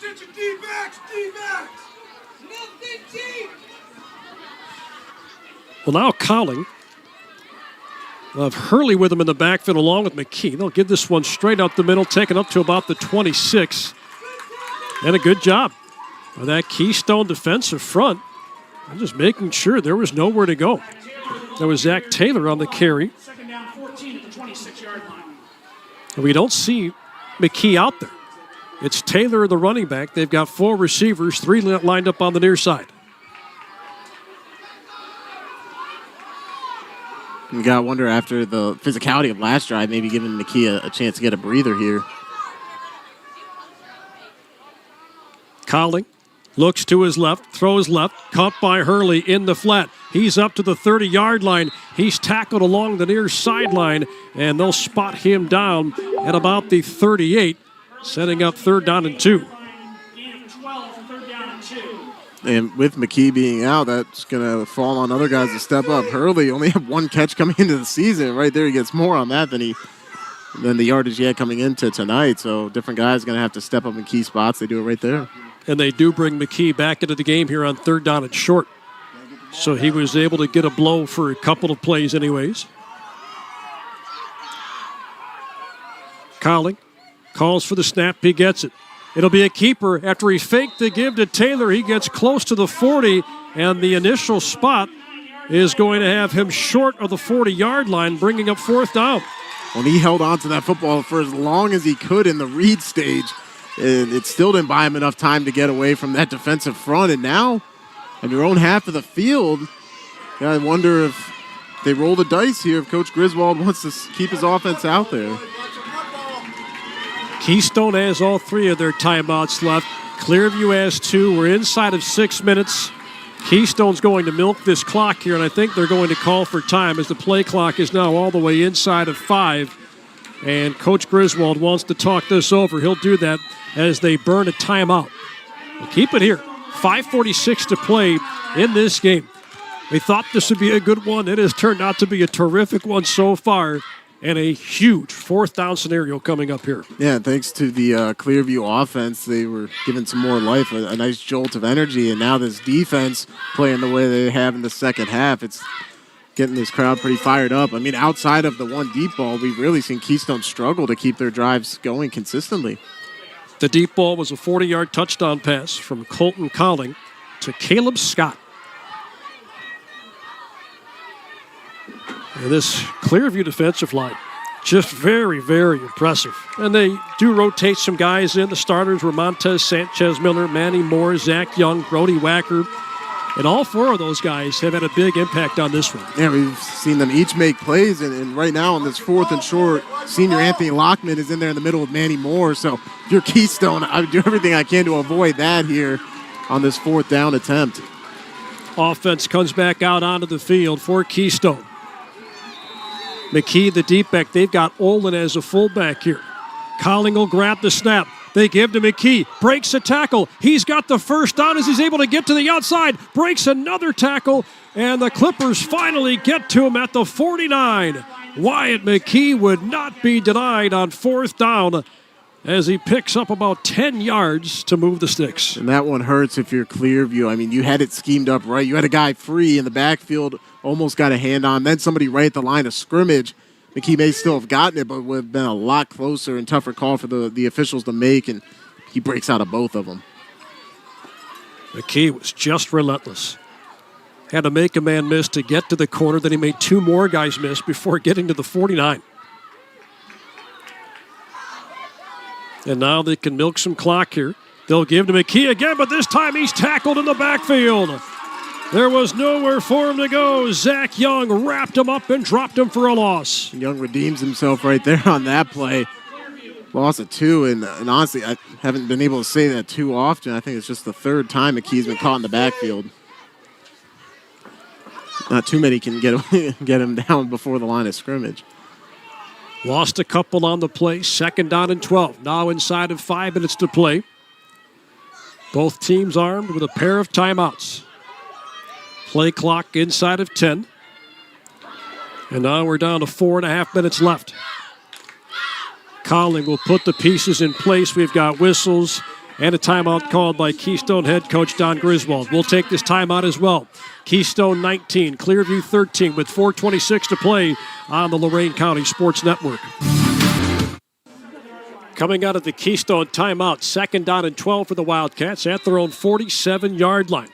Play clock was inside of 3. They didn't have their guys aligned where they wanted. They had to burn a timeout.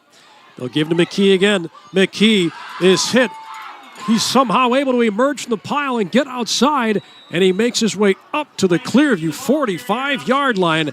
That is a big 6-yard pickup where it looked like he was dropped for no gain. Yeah, still have no idea how he's able to get out of some of these piles. I mean, I believe it was Manny Moore who was able to get his hands on him, and I don't know if maybe the cast, he wasn't able to get a good grasp, but either way, not too many get away from him. And that makes this a 3rd and 5 scenario where at first, again, it looked like he was bottled up in the backfield with nowhere to go. Inside of 4 minutes to play now. Play clock down to 5. Colling looking at his forearm. 2 seconds to go, calling for the snap. He gets it. He's going to keep it himself. Running out to the near side. He gets knocked down in the backfield. Here's a name we've said a lot tonight. Montez Sanchez Miller with a huge tackle for a loss. And that sets up 4th down and a long ways for Keystone to go. And he made that play for himself. It looked like he was going to force it to bounce outside, but he takes on the lead blocker and not only the offensive lineman, but Wyatt McKee, who was supposed to be blocking Cam Williams. And that entire play blown up by number 4.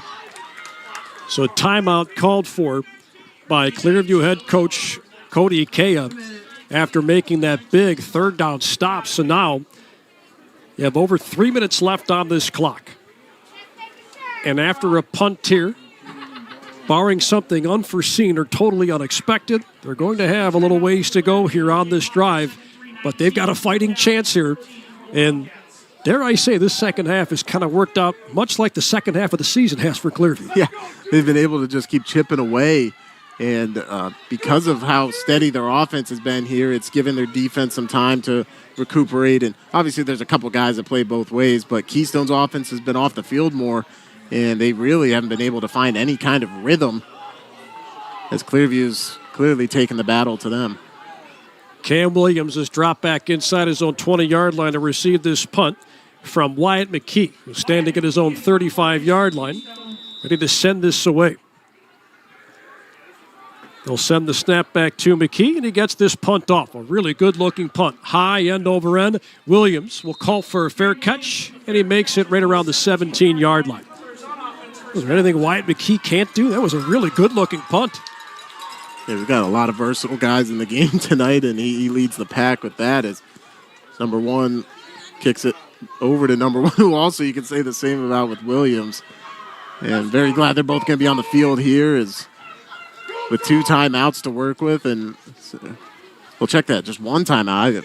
Excuse me, I thought there was one or more than one. So they'll have to manage their time a little bit here and probably see a little bit more pace than we have from them throughout the game, but we've got a puncher's chance. Right now, the difference in this one, a 40-yard touchdown pass to Caleb Scott. But Clearview has scored the last 2 touchdowns in this game. Pass goes near side of Braden Turner. Turner's knocked out of bounds on the near sideline. A flag comes flying in. And that's going to be a late hit against Keystone. So they spotted him down at the 28-yard line.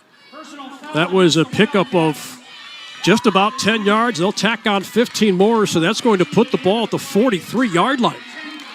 It's a picture-perfect start to the drive. Fires up this crowd a bit, and it's been throws like that throughout this second half by Cam Williams that have really been some chain movers and keeping the drives going at a steady pace. Boy, what a game this has turned out to be. Williams on a keeper. Tries the middle, and he's corralled at the 45, maybe the 46-yard line. Jack Bolton, one of the first ones there to slow him down.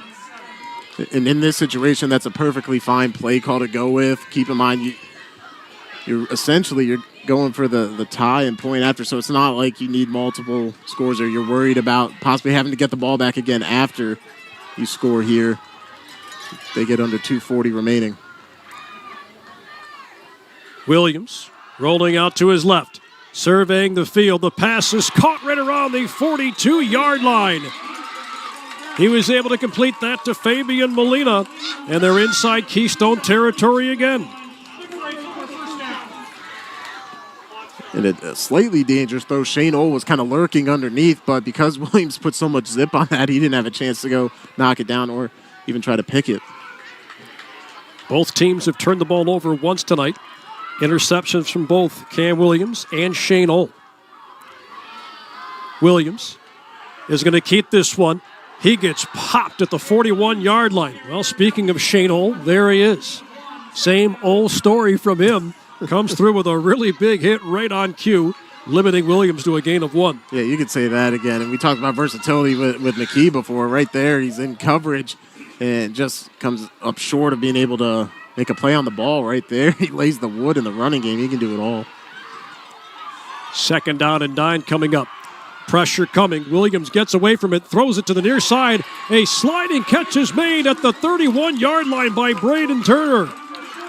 Braden Turner, another big catch. He got to the 32-yard line, and that's enough to move the sticks. Heads up play, and what a great catch. Clock continues to tick inside of a minute 20. They'll give it to Antilli. Room to run up the middle, and he's tackled at the 27. And we're seeing a great pace from this offense right now, and that's the luxury of being a couple weeks into this. What at first was an experiment, now being your full-time quarterback, he's more than comfortable handling this offense. Both teams again with just 1 timeout. Williams rolls out to the left. He's got a man open. It's Brancuto, and he steps out of bounds on the far sideline. He's inside the 20. Another first down. The Keystone coaching staff, they're emphasizing to their players, you got to get out there and cover the flat. That's where Cam Williams and these receivers have been really doing their damage. Just inside to the 20-yard line of the 19. Grant Kudo got. Boy, Kudo's had his number called a lot here tonight. 1 minute left in this one. Cam Williams in the shotgun, throwing to the right, and the pass is caught on the near side by Turner. He's knocked out of bounds, and they're going to spot him down at the 16-yard line. So they pick up 3. And you can tell Keystone, they're just looking to defend the end zone here. They're giving up a lot of this underneath stuff, but it may add up to enough to bite them here and give up the score. It's still 54 seconds and a timeout left. Clearview can, they want, use the middle of the field here. They don't have to go to the sideline, but that's where they've been most comfortable so far. And Tilley off the left tip of Williams. Williams looking down the field, fires, and the pass is caught by Molina. Molina, but he's corralled by Bobby Gurich right along the numbers at the 13-yard line, kept him in bounds. And I believe we have a timeout called by Clearview. That was a really nice tackle made by Bobby Gurich. Kept him in bounds, forcing them to call that timeout with third down coming up for Clearview. Yeah, Gurich made all the difference on that play to keep some stress on Clearview right now. And it wasn't sure how that play was going to turn out at first. They wanted to roll left, but Kyle Hurley really cut off the lane for Williams to run through and force the quick throw. I think, obviously, that Clearview offense, they may have wanted to see that route develop a little bit more, but they had no choice. Coming up on the 10th play of this drive, one that began back at their own 17-yard line. And Max, they have moved the ball very quickly on this drive. Yeah, very efficiently. It was helped kick-started by a penalty by Keystone, and yeah, maybe a tough break for the Wildcats, but Clearview has capitalized on it and then some. And, you know, it's been a hot second half. Despite missing a few plays a couple drives ago, Cam Williams, he's on a bit of a streak right now with the completions. And some of them have been checkdowns, but they've been keeping these drives moving along here. And they're setting themselves up with a real chance here. So it's 3rd and 4 at the Keystone 13-yard line. 19-13. Keystone leads, 44 seconds left. Williams looking to pass. The pass is tipped and almost intercepted. It went in and out of the hands of Zach Taylor at the 5-yard line, but it was deflected before it got to Taylor. And that's a spot where everybody in the stadium holds their breath, waiting to see how that comes out. And that Clearview very fortunate here. Also, the incompletion works in their favor, obviously, with the stop clock. And now with 4th down, even though you're out of timeouts, 40 seconds left, still enough time where you got to use the entire field to your advantage here. You don't have to feel like you need to go to the sideline. Just move the chains. So it comes down to this. 4th and 4 for Clearview at the Keystone 13-yard line with 40 seconds left. Williams rolling out right, throws, the pass is caught at the 6-yard line by Turner. Turner gets the first down, but they've got to get to the line quickly. So it's 1st down and goal for Clearview. They've got to get to the line right away. And Cam Williams will spike it. We do have a flag back at the 5-yard line. Well, to go back to the previous play, that was an outstanding job by Turner to come back to the ball. He was aggressive there. He didn't wait on it. If he did, that might have been broken up. We could be saying game over right about now. So he keeps the drive alive with an outstanding grab. The officials will huddle at the 5-yard line to talk about this. On 4th down and 4, they complete the pass to Braden Turner. 7 yards in a play where they needed 4 to keep their hopes alive here. Well, with how quickly they got to the line in this territory, you start to wonder if maybe there was one too many guys on the line of scrimmage, somebody flinching, but it's a pretty active discussion out there. Well, you're right. Those are the usual culprits in a scenario like this where you're really trying to rush. And they're going to call offsides on Keystone. It doesn't cost them much, maybe a couple of yards, as they now have the ball between the 3 and 4-yard lines here. 35 seconds left. You know, it also works as a timeout for Clearview, and you don't lose the down either. So it'll be 1st down and goal. Ball just inside the 3. Williams keeps it, plunges right forward. He gets awfully close, and it looks like he's going to be shy. They'll spot him down at the 1-yard line. clock continues to tick. Getting down to 25 seconds. Now we're inside of 20 seconds. Williams comes up to the line. Quarterback sneak. Williams gets across. He's in for the touchdown. Clearview scores with 14 seconds left to tie this game at 19 apiece. A 1-yard quarterback sneak for Cam Williams. And all of a sudden, Clearview is an extra point away from taking their first lead of the night. This Clipper team, they've battled against the odds all season. One of the biggest upsets in the county all season. Last week, they're looking to make it 2 weeks in a row. And what a close to this season. Mikkel Damgard on for the extra point. It has plenty of distance, and it is good.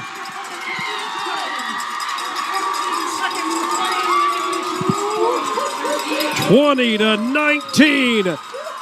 Clearview hadn't led the entire night. They fell behind early on Keystone's opening drive. Wildcats had the lead until a few moments ago. An incredible drive. 12 plays, 83 yards, and they score with 14 seconds left to take a 20-19 lead. I mean, what more can you say about this Clippers group? They just continue to fight.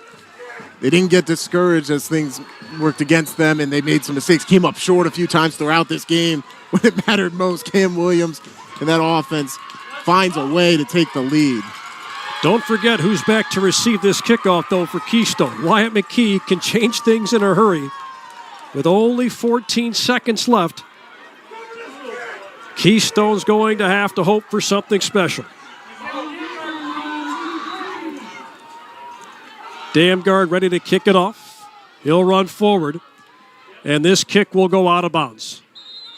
And that's the right decision. Why give a guy like McKee even a chance to try and turn things around? Yeah, you weigh the pros and cons out there, and even if they do start at the 40, the 35 range, they're still going to have to try to do that in 14 seconds. And because of some of the, I won't call them mistakes, but just trying to be more sure of themselves on offense, Keystone used some timeouts in that second half that maybe you wouldn't want to see, and now it's forced them to be a lot more careful, and they're also going to try to give McKee another chance. Yeah, well, and this is the second time we've seen this season. Teams with dynamic kickoff returners, they'll make you kick that off again. Oh, boy. So now they have to kick this off from the 35-yard line. And Wyatt McKee, just throwing this out there, he does have one return touchdown. It came on the Lorain County Sports Network when our other crew was covering them against Cloverleaf earlier in the season. It's not a surprise. Coach Griswold sees this like everybody else does. You want the ball in the hands of your best player, and Clearview's trying to make sure he doesn't get it. Yeah. And you can't just kick it out of bounds, and I think Coach Griswold is seeing to it that they'll play that game all night if they have to. Well, and you can only sacrifice that so much. You can only be pushed back so far. Damgard, a high end over end kick. McKee will retrieve it at about the 25-yard line. He's out to the 30, trying to stretch this play to the far side, has to turn it up the field, and he's tackled at the 40-yard line. That brought 8 seconds off the clock. And now Keystone, with only one timeout to work with, down 20-19 and 6 seconds left on the clock, will have a shot at one last heave here. Well, you got to wonder if they had a few more timeouts, maybe they would have taken the field position, because they ended up about the same spot they had got anyway. Sophomore quarterback Colton Colling has been tested here tonight. 4 receivers to work with. He's got McKee behind him. Rolling out to his right. He heaves this one down the field. It won't have enough on it. Scott makes the catch. Stays alive for a second, then he goes out of bounds as time expires. Scott made the catch somehow in traffic, and then he tight-roped the far sideline, and he was forced out of bounds just inside the 10. Keystone nearly pulled that off. But the Clearview Clippers, a remarkable come-from-behind 20-19 win over the Keystone Wildcats in the 2025 regular season finale. Oh, what a ball game. The loss in all likelihood, is going to end Keystone's playoff hopes, and the win for Clearview keeps their chances at getting into the postseason alive. Lots to wrap up on this one. We will step aside and take a timeout and come back on the postgame show to wrap things up with awards and much, much more. Keystone falls to the Clearview Clippers, 20-19. More to come after this on the Lorain County Sports Network. An absolute thriller here at Clearview. The Clippers pull off back-to-back stunners. They shocked the county with an upset win over the Columbia Raiders last week, sending shockwaves through the LC8 and beyond, and they do it again here tonight. In come-from-behind fashion, they defeat Keystone 20-19 in an unbelievable second half of the season, one we'll be talking about for a long time, Max. Yeah, I mean, the stretch and the run they went on to close out this season, I mean, with everything that happened going into the season, the reward and the fulfillment these guys are going to get out of this, it's incredible. The senior class, I mean, we heard one of the players as they're coming across for their senior night, they talk about the playoff win they had at Norway a couple of years ago, and that was a team with expectations. Like this team came out of nowhere down the stretch, and it's really commendable. They didn't quit, and that's also a testament to Coach Cody Kay in his first season. Yeah, and look, there are a lot of things I think that can be said about the situation. I think it goes without saying that Clearview certainly got into things a little bit later than they would have liked with a new head coach, and Coach Kay had mentioned to us earlier in the week, too, look, we had a lot of positions that were undecided. We had a lot of things, period, that were undecided. It took us a few weeks to work through all of that, and we believe that was one of the reasons for our slow start to the season. But boy, do they make up for that in a big way. In the second half of the season, they're able to put together an incredible run. Again, one we'll be talking about for quite some time. Take a look at the last 5 games of the year. They defeat Wellington 30-0. Fell to Firelands 9-7, a very tightly contested battle against a very good team, before blowing the doors off Brookside 41-6, doing more of the same against Oberlin 40-7. We talked about that upset win over Columbia last week, 27-21, and they shock Keystone here 20-19 in a game where they were down 13-0. They find a way to rally and come back in this thing, and at the very end of it, it's an outstanding drive. They needed a dozen plays to go 83 yards down the field, and it's a 1-yard quarterback sneak from Cam Williams that gets them into the end zone for the eventual game winner. This was one of those games you looked at on paper, you figured that it would be great, and it was more than great here tonight, my friend. This was a terrific game for us to be a part of. Yeah, it lived up to the billing, and really, if this as Coach K gets a Gatorade, that's got to be cold in this weather. But if this team does, with the chips falling where they may, with the playoff standings, this is a team that I wouldn't want to have to go up against right now or face this kind of momentum. And, that's just the mentality of this team. It was on display all night, and I'm sure it will moving forward into next week. And the way this second half went down, you figured someone was going to have their heart ripped out. So congratulations to the Keystone Wildcats. A great season, but this, in all likelihood, will squash their postseason chances. A season that ends on a very, very difficult note where they lose a game where they had been winning for 90% of it. I mean, they scored on their very first drive, and they led until there were 14 seconds left in this game. Defensively, they played really well in the first half. We talked about this ad nauseum in that first half about how Clearview continued to move the ball. They just couldn't finish their drives, and I think, Max, that was the biggest difference. In the second half, they did just that. They finished their drives. They finished drives, and they also were able to set Keystone back a bit, get them behind schedule, and even though Keystone was able to pull out an incredible throw down the sideline for a score and what felt like was really going to be a gut punch that might knock this team over for Clearview, they just found a way to keep on pushing along, and Keystone wasn't able to recapture that at any point in the second half.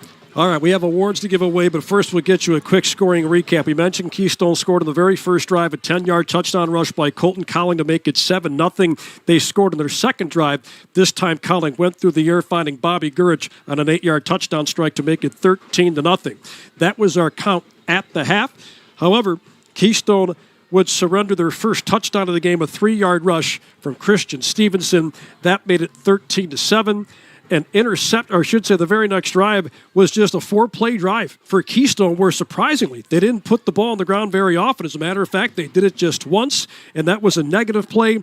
They put the ball in the air. Their next 3 plays, the last leg of that was a 40-yard touchdown pass from Cowling to Caleb Scott to make it 19-7. But the next drive was a very good one. It was set up by a terrific kickoff return by Cam Williams. He got injured on that kickoff return. They went most of that drive without him, but he finished that drive on a 1-yard touchdown rush. That made it 19-13. They would force Keystone to punt the ball away. It was a really nice punt by Wyatt McKee. Williams had no chance to return it. Had to call for a fair catch at the 17-yard line, and then they put the drive of the night together. 12 plays, 83 yards, and with 14 seconds left, a 1-yard quarterback sneak from Cam Williams ended up being the difference. The extra point, we certainly can't forget about either, coming from Mikkel Damgard. He split the uprights to make it 20-19, and that's how this one ends. It wasn't easy, though, in those last 14 seconds. Wyatt McKee returned the kickoff to the 40-yard line. Keystone had one last heave. Cowling completed a pass on the far sideline to Caleb Scott. Scott was stopped just inside the 10, and that was an impressive catch in traffic. Yeah, I mean, he had a Clearview defender going up top to try to get the balls well over his back, and I don't know how, 1, he caught it, but then 2, had the wherewithal to maintain his footing and almost tightrope the sideline. Just put the cap on a very exciting game with an exciting play. Well, let's take a look at your final stats here, my friend. Our stats tonight and all season long brought to you by Al Januzzi CPA. It's all about the numbers with Al Januzzi CPA. The guy that led the way and really kept them going, and he missed a couple plays in that second half, but as soon as he returned, he made his impact throughout the rest of the way. One Mr. Cam Williams, 17 of 20 through the air, 127 yards, and he also tacked on 2 rushing touchdowns. And I mean, there were several different receivers that made some impacts down the stretch there for Clearview, and then looking over at Keystone, I mean, it looked like they were on their way with some of these stats. Wyatt McKee, 18 for 88, as he closed out the season with 88 yards, and then Colton Cowling, I mean, he had 3 total touchdowns on the night, did have the 1 interception before halftime, and that, you know, that's one that's going to stick with him, but definitely still a strong showing from each offense at different points of the night. Yeah, strong showing from both teams. These two teams always play incredibly good games. This one certainly no different. Well, award time. And if I'm not mistaken, I think this is the first time we've given the award to a exclusive defensive player this season. And it was a tough decision for us because Cam Williams is a guy we could have very easily given it to because he did have a couple of touchdown rushes in this game. Player of the game tonight is brought to you by Zabo Apparel Company. Be game day ready all year long with Zabo Apparel Company. Montez Sanchez Miller. Well, he was a force to be reckoned with. He had so many tackles for a loss coming into this game, and he added a big number to that here tonight. He was constantly in that Keystone backfield. Yeah, he led the way for that defensive line, who was very much lauded by us coming into the game, and the stats back that up. And he obviously made an impact with some tackles for loss, but also just impacting what Keystone was trying to do, getting in the backfield, blowing plays up, even if he didn't finish with the tackle. And the senior, heavily deserving of that honor tonight. Yeah, one of many honored before the game, and boy, Keystone Clearview having all kinds of fun celebrating at the 50-yard line. Look at these guys go. Boy, they deserve this. After the start to the season that they had, they close out unbelievably strong in a game, again, where they were down for most of it. They come back and they win it, taking down Keystone 20-19. Want to remind all of you out there watching this one to tune in to WOBL and WDLW for the Spitzer of Amherst post-game show. One last ride of the regular season for those guys back at the Radio Ranch. Johnny G, David Q, along with Paul Williams and John Guzik, giving you the final scores and giving you a pretty good idea as to what that playoff picture is going to look like here in the final week of the regular season. They've got a Facebook live stream going as well, so make sure you check that out if you're curious as to what's going on at other high school football stadiums in and around the area. Make sure you check out that Spitzer of Amherst post-game show. They'll have it all for you as we wrap things up. Well, the drive of the game was a really hard decision last week, not so hard here tonight. When the game-winning drive goes the way it did, a dozen plays, 83 yards, and a 1-yard touchdown rush and a quarterback sneak from Cam Williams, that made that decision pretty easy for us. Drive of the game brought to you by Valley Chevrolet. Keep on driving with Valley Chevrolet in Wellington. Well, that puts a cap on a regular season for us. Of course, the postseason gets going next week. And again, you can hear contests, at least that's our hope anyways, on WOBL and on WDLW, but it's the end of the line for both video streams. Boy, where do you begin, man? This has just been so much fun to be a part of the Lorain County Four Horsemen the last couple of seasons. I missed you guys in week 1, but you guys have been stuck with me the last 9 weeks. It has been so awesome to work with you guys for a second season in a row.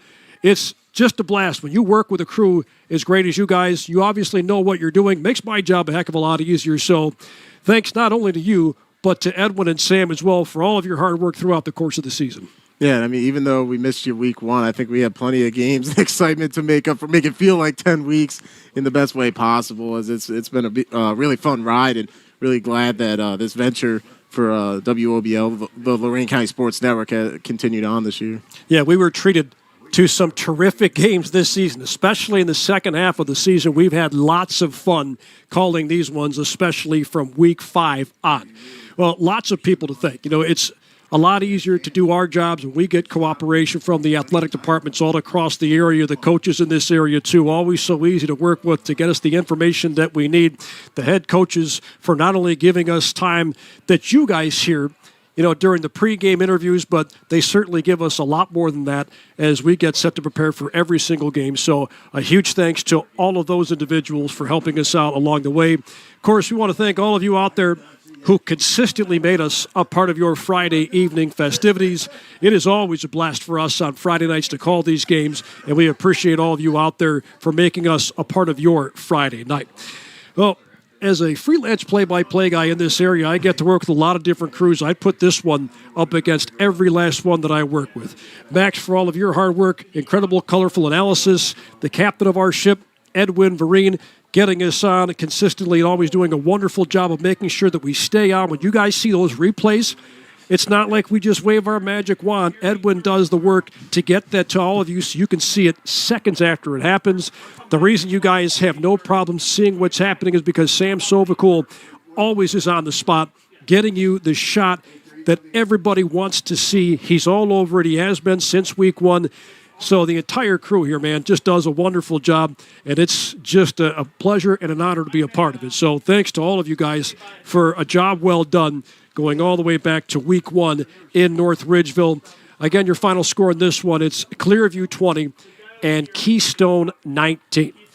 Any final thoughts from you, my friend, before we sign off? Man, week 10, it always gets me a little emotional in my field sitting to see the kind of celebration we have here in the post game. It just it adds to that. So it's been an incredible run, and it doesn't feel like 10 weeks. It flies by, and that's just the nature of high school football, man. There's nothing like it. Well, you're right, because 1 second you're sweating your tail off at the end of August, and then the next thing you know, it's almost Halloween and you're freezing your tail off. So bringing the coats and everything. It goes by very, very quickly. This season certainly was no different. 2025 was one for the ages here on the Lorain County Sports Network, and we were very happy to bring not only this one to you, but all 10 weeks of the regular season. That's all the time we have for you tonight. Again, for continued coverage, tune into WOBL and WDLW. John Guzik and company will have you covered, and they'll take you up until 11 o'clock tonight. Our thanks to the entire staff up here in the press box at Clearview for their help and hospitality. Always love coming out to Clearview and calling games. Hopefully we get a chance to do this a couple of times next season. We'd like to say thanks to both head coaches for their help going into tonight's game. Don Griswold of the Keystone Wildcats and Coach Cody Kea of the Clearview Clippers for their help getting us prepared for this one. Our thanks to all of you for tuning into it, and my thanks to the entire broadcast team. Sam Sovacool on the camera, Max Drummond on his colorful analysis, and our director, Edwin Vereen. That's going to do it. One final time, your final score. Clearview comes back to defeat Keystone 20-19. For Max, Edwin, and Sam, this is Andy Bullbarch saying thanks again for tuning in to our Legacy Home Finance Game of the Week on the Lorain County Sports Network.